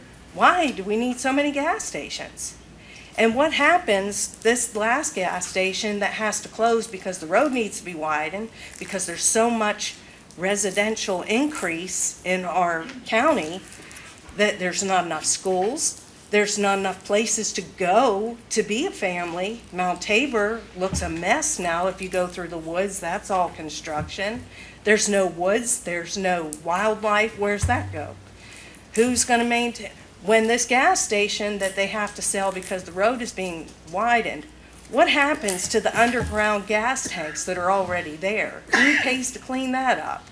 And how much soil has to be removed so it's safe for people around them to breathe the air or drink water or the leakage in the soil? And does anybody think about that when you're looking at that pond back there in the woods? Not to mention, you know, we have to live there and then guess, because we always thought we would have residential going in there. Now we don't know what's going to be put in there where our homes are, and are we ever going to be able to sell our homes if we decide we don't like that? Because nobody's going to want to buy right there where a gas station is. And then you're going to have the kids in our neighborhood able to walk to that gas station and hang out there because there's nowhere else for them to hang out. I've already gone to gas stations in the dark where people are revving their engines and trying to show off how loud their cars can be. I don't want to live near that. There are 7 minutes remaining. Well, I'm sorry, understand. I but just there wanna are make so sure. many reasons why you shouldn't put a convenience store there when we have them everywhere on both ends. We have Dollar Tree, we have Dollar Tree. We have a grocery store, we have a grocery store. We have, you know, everything is the same 3 miles up this way and 3 miles down that road. We can find a convenience store. It doesn't have to be this convenient. I have a question. Yes. When you bought your house several years ago, Yes. who was it that told you that was not going to be commercial on the The, main highway? The Masterpiece Communities that sold us the home. Because we asked what would be built behind us and what was going in, and Madison Park went behind us, and they said the road, everything was pretty much not built. I mean, this doesn't need to turn into another Hiram. We've already moved from that side of Dallas because it was so difficult to get from our house to off Hiram Sudi until they widened the bridge. It took my husband an hour to get from the Walmart to get to our house. So we moved to this side of Paulding County, and it's happening all over again. And look how trashy Hiram's looking now. Why isn't anybody paying to clean that up?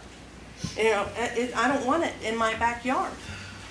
That's all I'm here to say. I don't think any of the other people in my neighborhood would like that, but because the timing, I mean, school's gonna start next week. People have already taken their vacations and time off work, so maybe that's why they're not here to say what they really feel, or maybe they just think you're gonna approve it anyway because the money talks. So, you know, a lot of us have just felt defeated before we even step forward to speak, you know, and that's why there's not many of us here. I would just like that consideration, you know, for the future. Thank you for listening.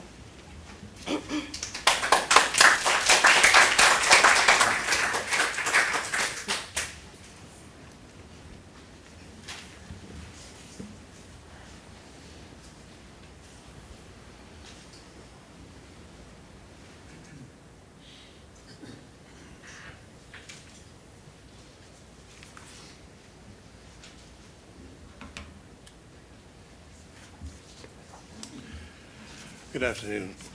My name is Maurice Donegan. I'm a resident of the Glenshire community off of Frey Road. And I'm speaking today for the community about the about 2023 15Z, the 9+ acres off of Frey and Dallas Ackworth Highway. We feel that rezoning this particular parcel just to build a convenience store and gas pumps is going to be negatively impacting the surrounding residential areas, and we're concerned about it in several different ways. Specifically, and some of the things that have already been talked about by some of my peer speakers here, is that the traffic issues, particularly when we look at this plan, we have no idea if the plan considers the way the highway was a year ago versus the construction projects going on. Doesn't seem to have any consideration for left or right turning safely. Every other day, we hear emergency vehicles come screaming over that hill down the Dallas-Ackworth Highway. We want to give them the room to get through. But if we've got cars turning in their way and, traffic blocking that, it's going to block through traffic, it's going to block emergency traffic.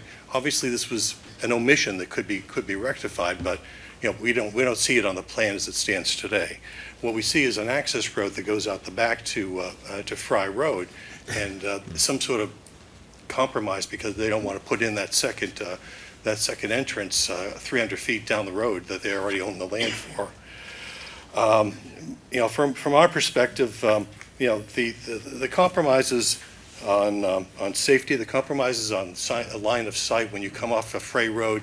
If you travel Fray Road, and people have mentioned it before, I've been in this traffic. The morning traffic off of Fry Road is at least half a dozen developments off of Gullidge. We know it's the rear access for Seven Hills, and we know there's another 3+ developments off of Fry Road itself. There's a fairly busy intersection going on there, and the way the elevation of the ground as it stands today on that particular property doesn't give you much of a sight line. I know that they're going to drop the road about 6 feet with the new development that's going in place, but I see nothing in the plan that talks about mitigating this concern or addressing this concern in any particular way. We appreciate what's going on with the highway construction, but we don't see it in this particular plan. In terms of just safety, comparing what could have gone there, homes and residential versus or other commercial establishments versus gas station and convenience store, our feeling is that you see more risk with gas stations and convenience stores.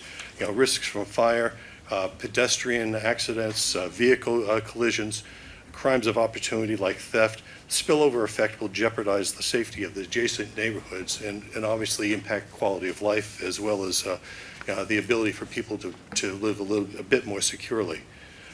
From an environmental perspective, there's a significant concern about what's being placed there and what the off gases are going to be in terms of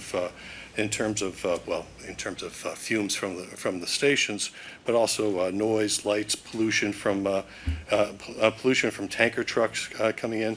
The debris and hubris of stores that are there that are convenient, but not necessarily clean. What we find is that with very little exception, you look at convenient and gas store combinations, they generally have a significant amount of overhead in terms of being kept up, and not many of them do it as well as they should. And we're concerned about that in this environment. Not to mention what the mitigation is going to be in terms of dealing with noise, lights, and the rest of it. There's a 40-foot buffer, but there's what's defined in that buffer. Well, the buffer itself is undefined. We don't know if it's trees, fence, whatever. And we don't know what the other retail tenants are, other than their open spaces right now. We've talked a little bit about what shouldn't go in there, what would require, additional requirements. But could be something like a head shop, could be something like, who knows what. We're concerned about those undefined conditions of this particular plan. How you're going to impact traffic, how the traffic entering and exiting is going to put additional burden? Sir. Okay. The 15 minutes that was allotted for opposition has been exhausted. Okay. If you will bear with me for just a moment. I've been keeping time if you would like to see. What I was going to do is ask if there was any motion on the part of the Planning Commission to extend time to the opposition, which would also extend time to those that would be speaking on behalf of the application. I'll make a motion to extend time. By how long? I would say 10 minutes. By 10 minutes? Second. We have a motion to extend time by 10 minutes and a second, from Mr. Wicks, and a second on that by Mr. Steele. All in favor? Motion passes 5-0 and 1. Just for the record, there is a process here that I do try to make sure that we stick to for the fairness of every side. So the comments, if you would just wait, would be answered. Okay? Please proceed, sir. Okay, well, with that, I'll wrap up. The net here is that from the Glenshire community, we recommend rejection of this particular application as it stands today. And we thank the planning board, we thank the commissioners for their time. Thank you, sir.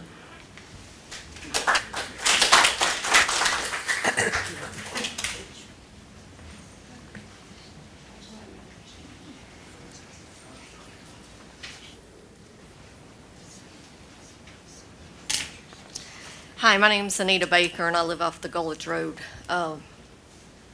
address. We've lived there 3 years, and traffic has doubled since we've lived there. Traffic is a whole lot worse. It's hard to get in and out of the road as it is. Adding a gas station is just going to make it even harder to get out. I know I worked for Cobb PD many years ago with the unit that handled the fatalities for the county, so I know as Mr. Jones, unless things have changed since I worked there, the DOT doesn't put stop signs in or red lights up until there's a certain amount of accidents and/or deaths at an intersection. I know that's the way it was when we worked in our unit, and we tried hard to get them to change it, but they didn't, because we had several fatals. I also work for the zoning, and I would say in Douglasville, whoever places the zoning signs, they need to move them closer to the road so where they can be seen. The for sale sign for the property, plain view, you can see it, no problem. The zoning signs that were there are right up against the woods, so unless you're really paying attention, and it's kind of hard to do when you're trying to keep from getting hit, you can't see the signs.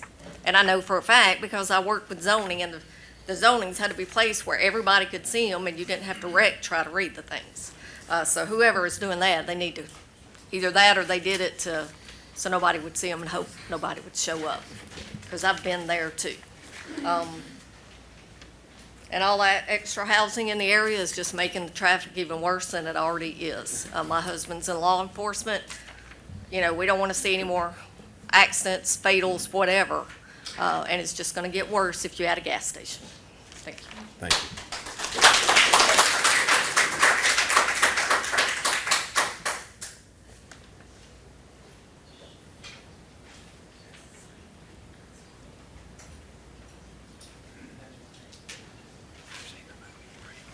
My name is Evan Klinkenberger. I'd just like to point out that the gas station proposed here, as far as coexisting with the surroundings, I should point out that the other gas stations that you see on Gallus-Ackworth Highway are not, they're not standalone. They're in a shopping center with a Kroger or Publix. This is the only gas station that would not be doing that. So, and it's also surrounded by residential homes, which are not, and as you see in the other gas stations. I should also point out that once a gas station is put there, if it were to ever go out of business, it would be much more difficult to turn that back into a residential area because of the possibility of fuel leaking from the tanks due to corrosion and things over the years. Other than that, I agree with everyone else as far as there's 2 gas stations with 2.5 miles in both directions. I don't see the need for another one. There's already a lot of traffic along Fry Road. It's increasing every year. I don't see how this is going to help that, as well as the danger of going over the hill of Dallas-Ackworth Highway to begin with. And that's about all I have to say about it. Thank you.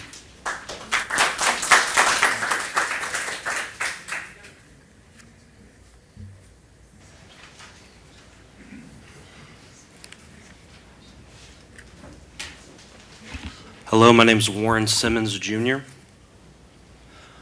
I apologize as I missed a bit of the gentleman's presentation initially because I had the unfortunate task of turning left from due west onto Dallas-Ackworth. I'm a longtime Dallas resident, long time, 26 years, and although my parents have sold their homes on Dallas-Ackworth and moved out of the state due to compounding traffic issues, I personally believe that Dallas homes along Dallas-Ackworth Highway face quite the challenge when it comes to preserving and growing in value, and at the heart of that challenge lies traffic congestion. Gas is important, as is business. Thankfully, 2 miles in either direction, as it's been said many times, There's hearty competition and plenty of gas. I see a future for Dallas where a driver who has run out of gas near Fry Road can wave a hand or knock on a door and get assistance. Not a future where some of the remaining beautiful tree-strewn strips of Dallas Ackworth transform into the concrete jungle that the next generation of homeowners are striving to escape from. There is no way we can commit to rezoning until the widening work is completed and we can reanalyze the situation. To commit to rezoning now would be doing so without the full picture. The first time that I smoked a cigarette, the first time I drank more than a single beer, and the first time I purchased illegal drugs from a stranger, all from the ages of 14 to 16, all took place in a neighborhood my parents thought was safe from all that crap, Bentwater. Unfortunately, Bentwater had a convenience store in front of it. I didn't grow up in Bentwater. That was where my friends hung out. I went over there just to reference. I lived on Dallas Ackworth Highway. Unfortunately, Bentwater had a convenience store in front of it, and with it came plenty of 20-something weirdos who were happy to provide. Let's spare the thousands of Fry Road children from that same unfortunate circumstance. I wish the folks hoping to build this gas station success and prosperity, and I hope that they are forced to consider a location that is already treeless and urbanized.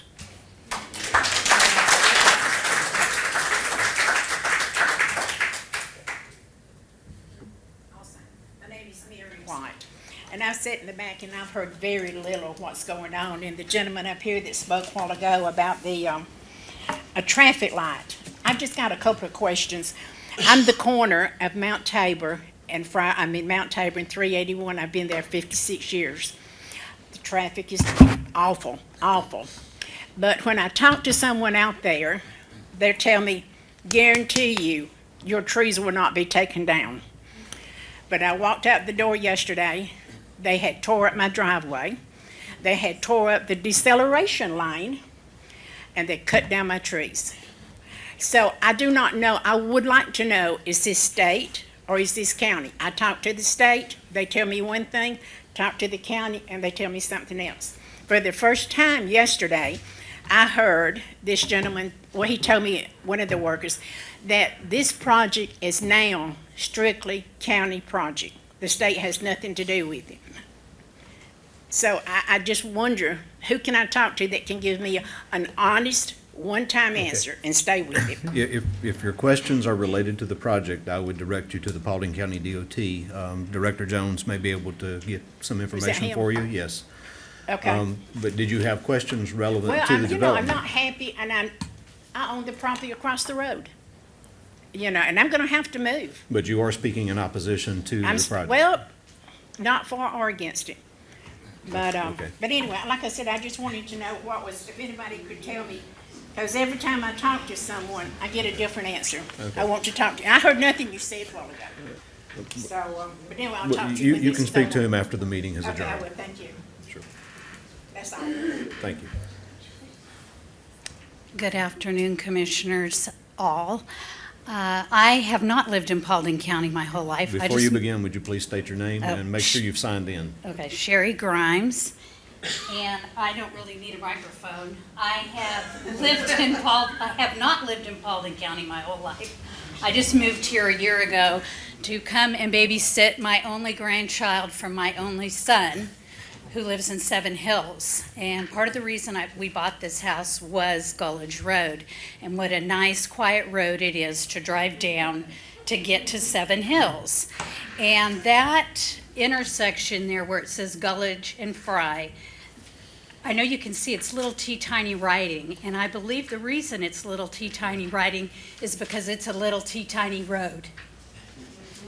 It's not a road for a big gas truck to come, and as Mr. Jones talked about, right in, right out, if that is the case, and a gas truck is going to come in right there onto Fry and continue down Fry to the right, if the open entrance didn't pass and they had to do just the right, then he would go down Fry Road, which is all residential, this big fuel tanker, and would be on a smaller portion of Fry Road that's even more narrow than that portion of Fry Road. And I have a lot of concerns about that. Number one being my house, my backyard, and my bedroom window looks at Fry Road, except for we have a privacy fence. So I'm strongly opposed. Mr. Jones did use 278 and Bill Caruth as an example of something that used the open type of that didn't use right in, right out. Bill Caruth in 278 is an entirely different intersection than Fry Road and Gulledge. It is commercial, has been commercial. There's a hospital there. It's a large, I think, total, maybe 16 lanes. This is not anything even similar to that. And so I, along with my neighbors, strongly oppose this piece of property to be rezoned. Thank you for your time. Thank you.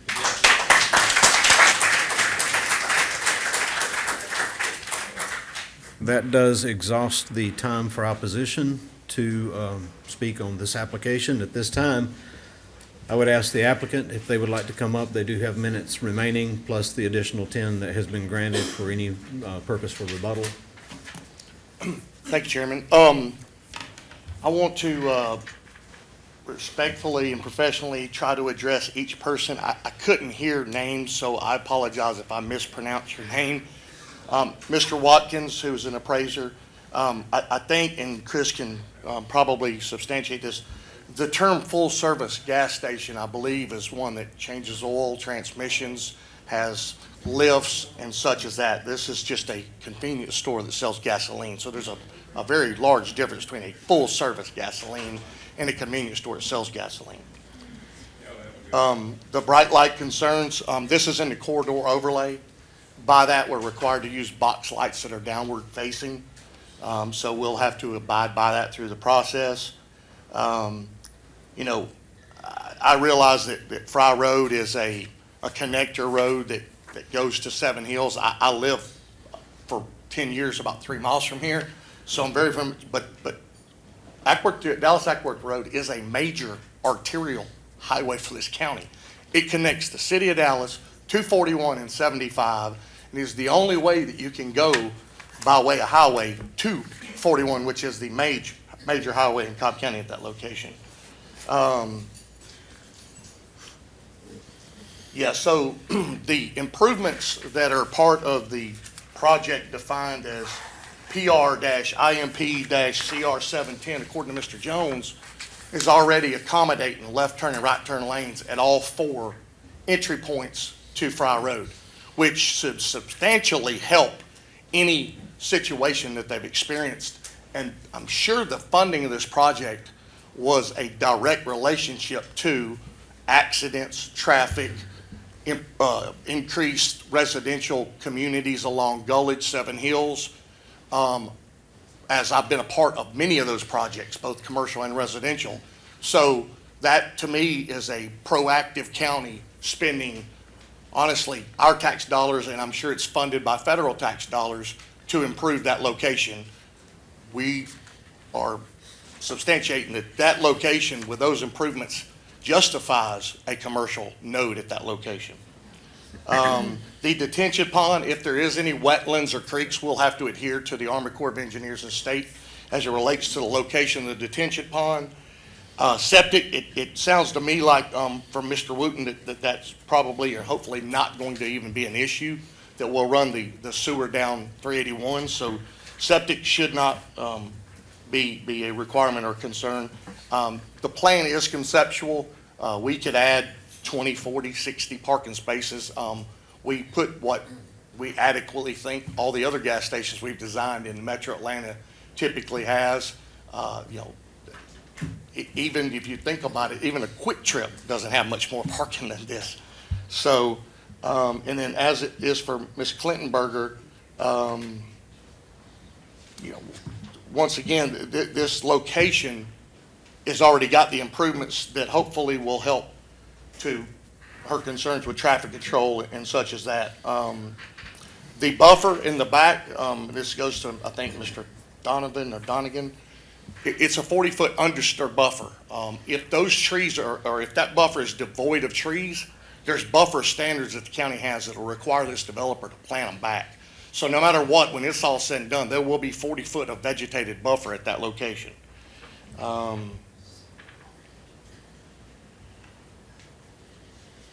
sure I hit all the points and didn't leave anybody out.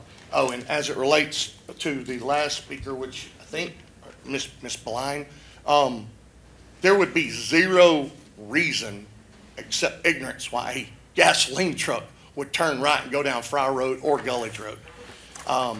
They would continue their path either northbound or southbound along the major arterial highway. There would be no reason, even if they were going to Charles Brock's store that is at Old Cartersville and Gulledge, they would still go up and hit Old Cartersville Road to go there. So I can't foresee any reason that any truck traffic would happen going down Gulledge or Fry unless they were just grossly lost. So, you know, I have lived here since 1987. I've experienced a lot of growth. A lot of it's good, a lot of it's bad.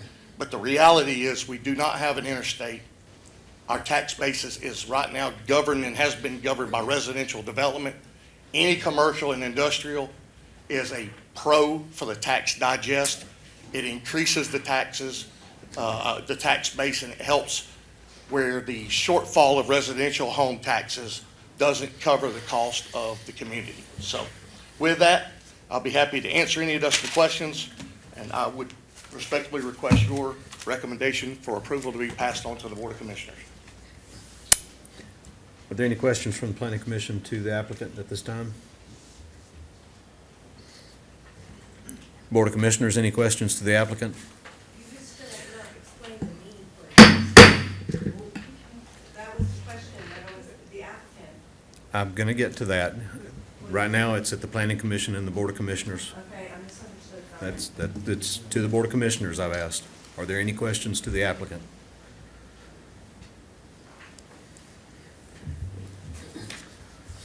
There were several comments that were made. I don't know that you captured them all. I don't think that you did. I will say this, when it comes to the actual development of the property, doesn't matter what we're talking about that comes before the Planning Commission. We're simply determining whether or not the proposed use is acceptable for the location. That is what happens here. When it gets to what type of security lights, what type of septic system that they're going to be using, all of that is determined at plan review through the development standards of the county. And no one sitting up here has that input. So just want to be clear with everyone, that is something that takes place, assuming they get approval, moving forward, that takes place at a different meeting that takes place with the professionals from Paulding County. So question was regarding the site plan itself shows the existing roadway, the existing right-of-way, knowing that the current project ongoing from the county is going to push into that property. It will offset where the location of the building is going to be. And you've indicated, is there a stream that runs along the back? You didn't tell me there was a stream, but there's been indication To that my the flow knowledge, of there's water no goes state that waters direction. located on that property. But you would know you would have to abide by Absolutely, the have to abide by EPD standards for EPD any type of norms. runoff that may occur. Absolutely, yes, sir. And that must be captured and kept to the property. Yes, sir.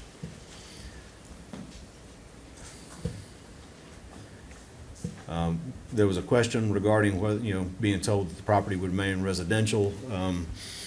I don't think unless that was something that was, it's in a commercial corridor, but unless, you had some type of agreement in place on the property that would ever be able to be held up.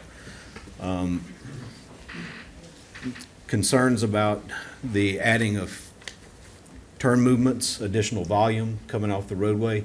Your traffic study that is part and parcel of what the traffic study is supposed to accommodate. So even if you were to receive favorable approval, it may be untenable to place anything at this location based on what the study result is. Yes, it'll be based on the study, it'll be based on site distance, it'll be based on the new topography of the proposed project, and it'll ultimately be the definition of George Jones and his staff is actually where we will or will not be able to place an entrance through the plan review process. Then with regard to the setback, there is an undisturbed buffer setback requirement, but that's generally at the limits of the property itself. Are you proposing to have those in place around the developed area itself so that you eliminate noise concerns, visibility to the neighborhood? basically an undisturbed buffer or a site distance buffer or a site buffer? Yeah, so where we abut the residential on the north side, that is where the 40-foot buffer is. The rest of the frontage, it'll be required to have the landscaping requirements set forth for the commercial components themselves, and being it's in a corridor overlay, if I'm not mistaken, it also has an intensified landscape requirements, especially along the frontage. To leave a buffer would adversely affect the marketability of those commercial facilities, but I know that at the rear of the property, that buffer will be in place. There'll be a detention pond in that lower area that'll further be where nothing will be physically in that area that would make any noise. And most of any of the actual facilities will be obviously on the road frontage. They wouldn't be pushed deep within that property anyway.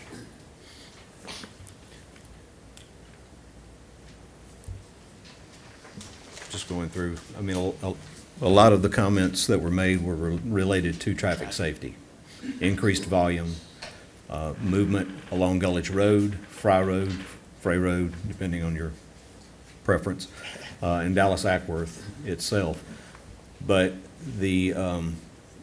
as far as the turn lanes, and again, I know Mr. Watkins mentioned that the turn lanes are already gone, based on what the construction plans have shown for the current project. You will have to accommodate that through plan review again, if this were to even get favorable consideration. Yes, sir. We'll have to adhere our design to their design. We can't be in any conflict with it.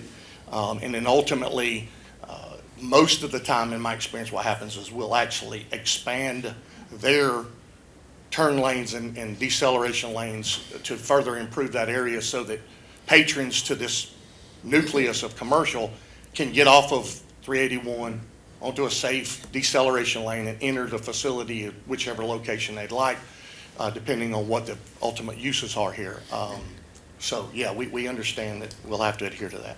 Well, and other considerations for concerns with the environment as far as fuel leaking into the ground, those are things that have to be taken care of outside of what Planning Commission does. I mean, those are standards that they have to meet. Whoever may do this, not the engineer, but whoever owns the property itself, the gas station would have to take that up with state regulations and requirements. Is there any other questions for the applicant? I mean, it is obvious that there's a community surrounding you that is not in favor of Yes, this sir, I understand that. application, so those things have to be taken. Yes, sir. Sir, that part has ended for the public hearing, so the ball's in his court as far as use of time. We're going to go forward with the meeting unless there is additional information required from the Board of Commissioners or the Planning Commission. If so, then I would call you back up. Is there any other information that that you're needing? Any questions you want to ask from any of the parties that have presented? Board of Commissioners? I got one question. Looking at the zoning from across the street, I remember as a kid, they used duplexes there or something. Is it still, what's the zoning across the street? I'm not sure what the zoning is, but Mary White had those duplexes. And I think that property has since been purchased through this DOT process, and that canyon was filled in and such. So I think that was eliminated. I don't know what that zoning was, but I do know there was at least one, if not two sets of duplexes on that property for my whole tenure of living here. I know one of the questions, and I may need to go to staff to Chris on this, there was a mention of being able to have a commercial, particularly B2, being able to have a fuel station, a gas station, or convenience store with fuel pumps adjacent to residential property, which was one of the questions. So I wanted to turn that to you. And thank you. I actually have several comments that were brought up that I would be glad to address, and Please that's do. one of them. It's come to my attention that, and Mr. Watkins, I'm pretty confident, has went to our zoning ordinance based on the Muni Code, and it's come to my attention that code is not updated. That was a prior B2 requirement for a full service gas station, which would be when they came out and pumped the gas for you. That was something that came up under old zoning ordinances many years ago. the current ordinance, the UDO Title II zoning ordinance, which is actually on it's on the Paulding County website under the Planning and Zoning Division. That was adopted March of last year. March of last year. And so this would not meet that definition if we were under the old code, as it's not a full-service station, it's more of a self-service station. Secondly, under the comprehensive plan, that was a question brought up. The community residential area is a broad area in the future land use map or future development map. A little further along is another map. It's very important. It actually is more specific, and it overrides the future development map. That's called the supporting policy map. That is to provide more specific and additional guidance. That does show this as an employment corridor under the supporting policy map. And Mr. Jones was correct, the 40-foot buffer would be along the rear property line. The buffer is pretty much where you don't disturb it if it's got regular existing trees out there. If it's devoid of trees in areas, it has to be planted for screening purposes. Okay. And I appreciate the comment that was brought up on the zoning signs. I know we have photos that it met the intent, but I hear that there may be some adjustments, and we appreciate that. Any questions to staff from the Planning Commission? So, Board of Mr. Rob- Commissioners? I'm sorry. Yeah, Mr. Robinson, so with what you're saying it meets the 2022 comprehensive plan and staff recommended approval on it, correct? That's correct. Okay. Based on the supporting policy map. Okay. Any questions from the Board of Commissioners to staff? Might get Chris to refresh me on what a employment corridor is.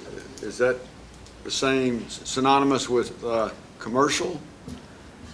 An employment corridor with the comprehensive plan, it lists the main purpose is, you're going to hire some people. I guess that's the main thing. That's what it's all about. But it does, as land uses that it's recommended in that corridor, does include B2 uses, which this is a B2 use. There may need to be some adjustments in the comp plan. We're saying, well, we may need it's been discussed before, is it you employ one person that you're meeting a standard. So there may need to be some adjustments to be in that corridor with numbers of employees. Thank you. Anything else from the Board of Commissioners to the staff or to the applicant? Planning Commission? Then at this time, I will entertain a motion with regard to application 2023-15-Z. There are 10 listed stipulations. We've had conversation on 7, 8, and 9. Requested amended by the applicant, requested to keep it there by DOT staff. At this time, I will accept a motion.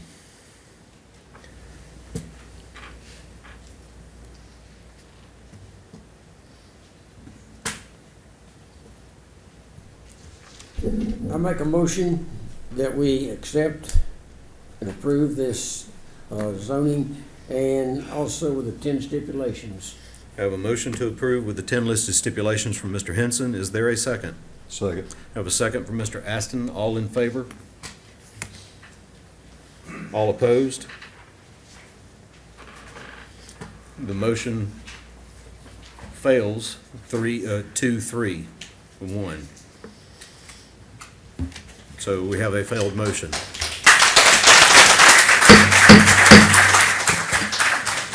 Let us finish this business.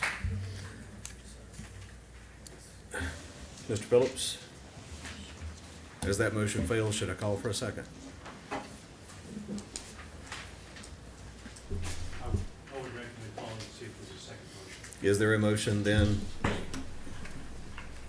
I'll make a motion.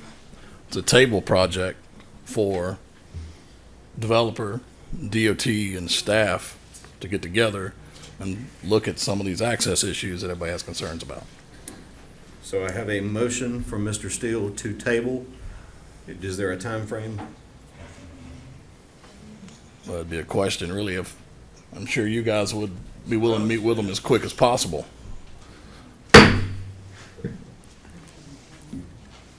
Mr. Phillips? I do need a time frame tied to it. I would recommend either 30 or 60 days. Let's do 30-day motion to the next meeting.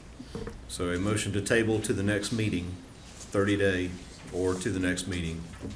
For developer and staff, especially DOT, to get together on, with developer looking at Okay. his concern. That would be August 22nd at 2 So o'clock back here. Table to the August 27th meeting then, is. Correct. 27th, right? 22nd. 22nd, I'm sorry. Okay, I'll make a motion to table to August 22nd meeting. Is there a second? Second by Mr. Wicks. All in favor? Motion passes 5-0 and 1. So recommendation to the applicant would be then to please get with the county DOT as to try to address, and whatever there are other interested parties that you would need to address the access issues for the property for it to be considered at a later date. Mr. Chair, if I can add one Yes, sir. component. With it being tabled to the August 22nd meeting, just so the public is aware, there won't be any signs or the notice of when this is sent to is being given now. It's for the next meeting. At this time, I will then entertain a motion to adjourn. I make the motion to adjourn. Motion to adjourn from Mr. Henson, second by Mr. Steele. All in favor? Motion passes. Have a good day.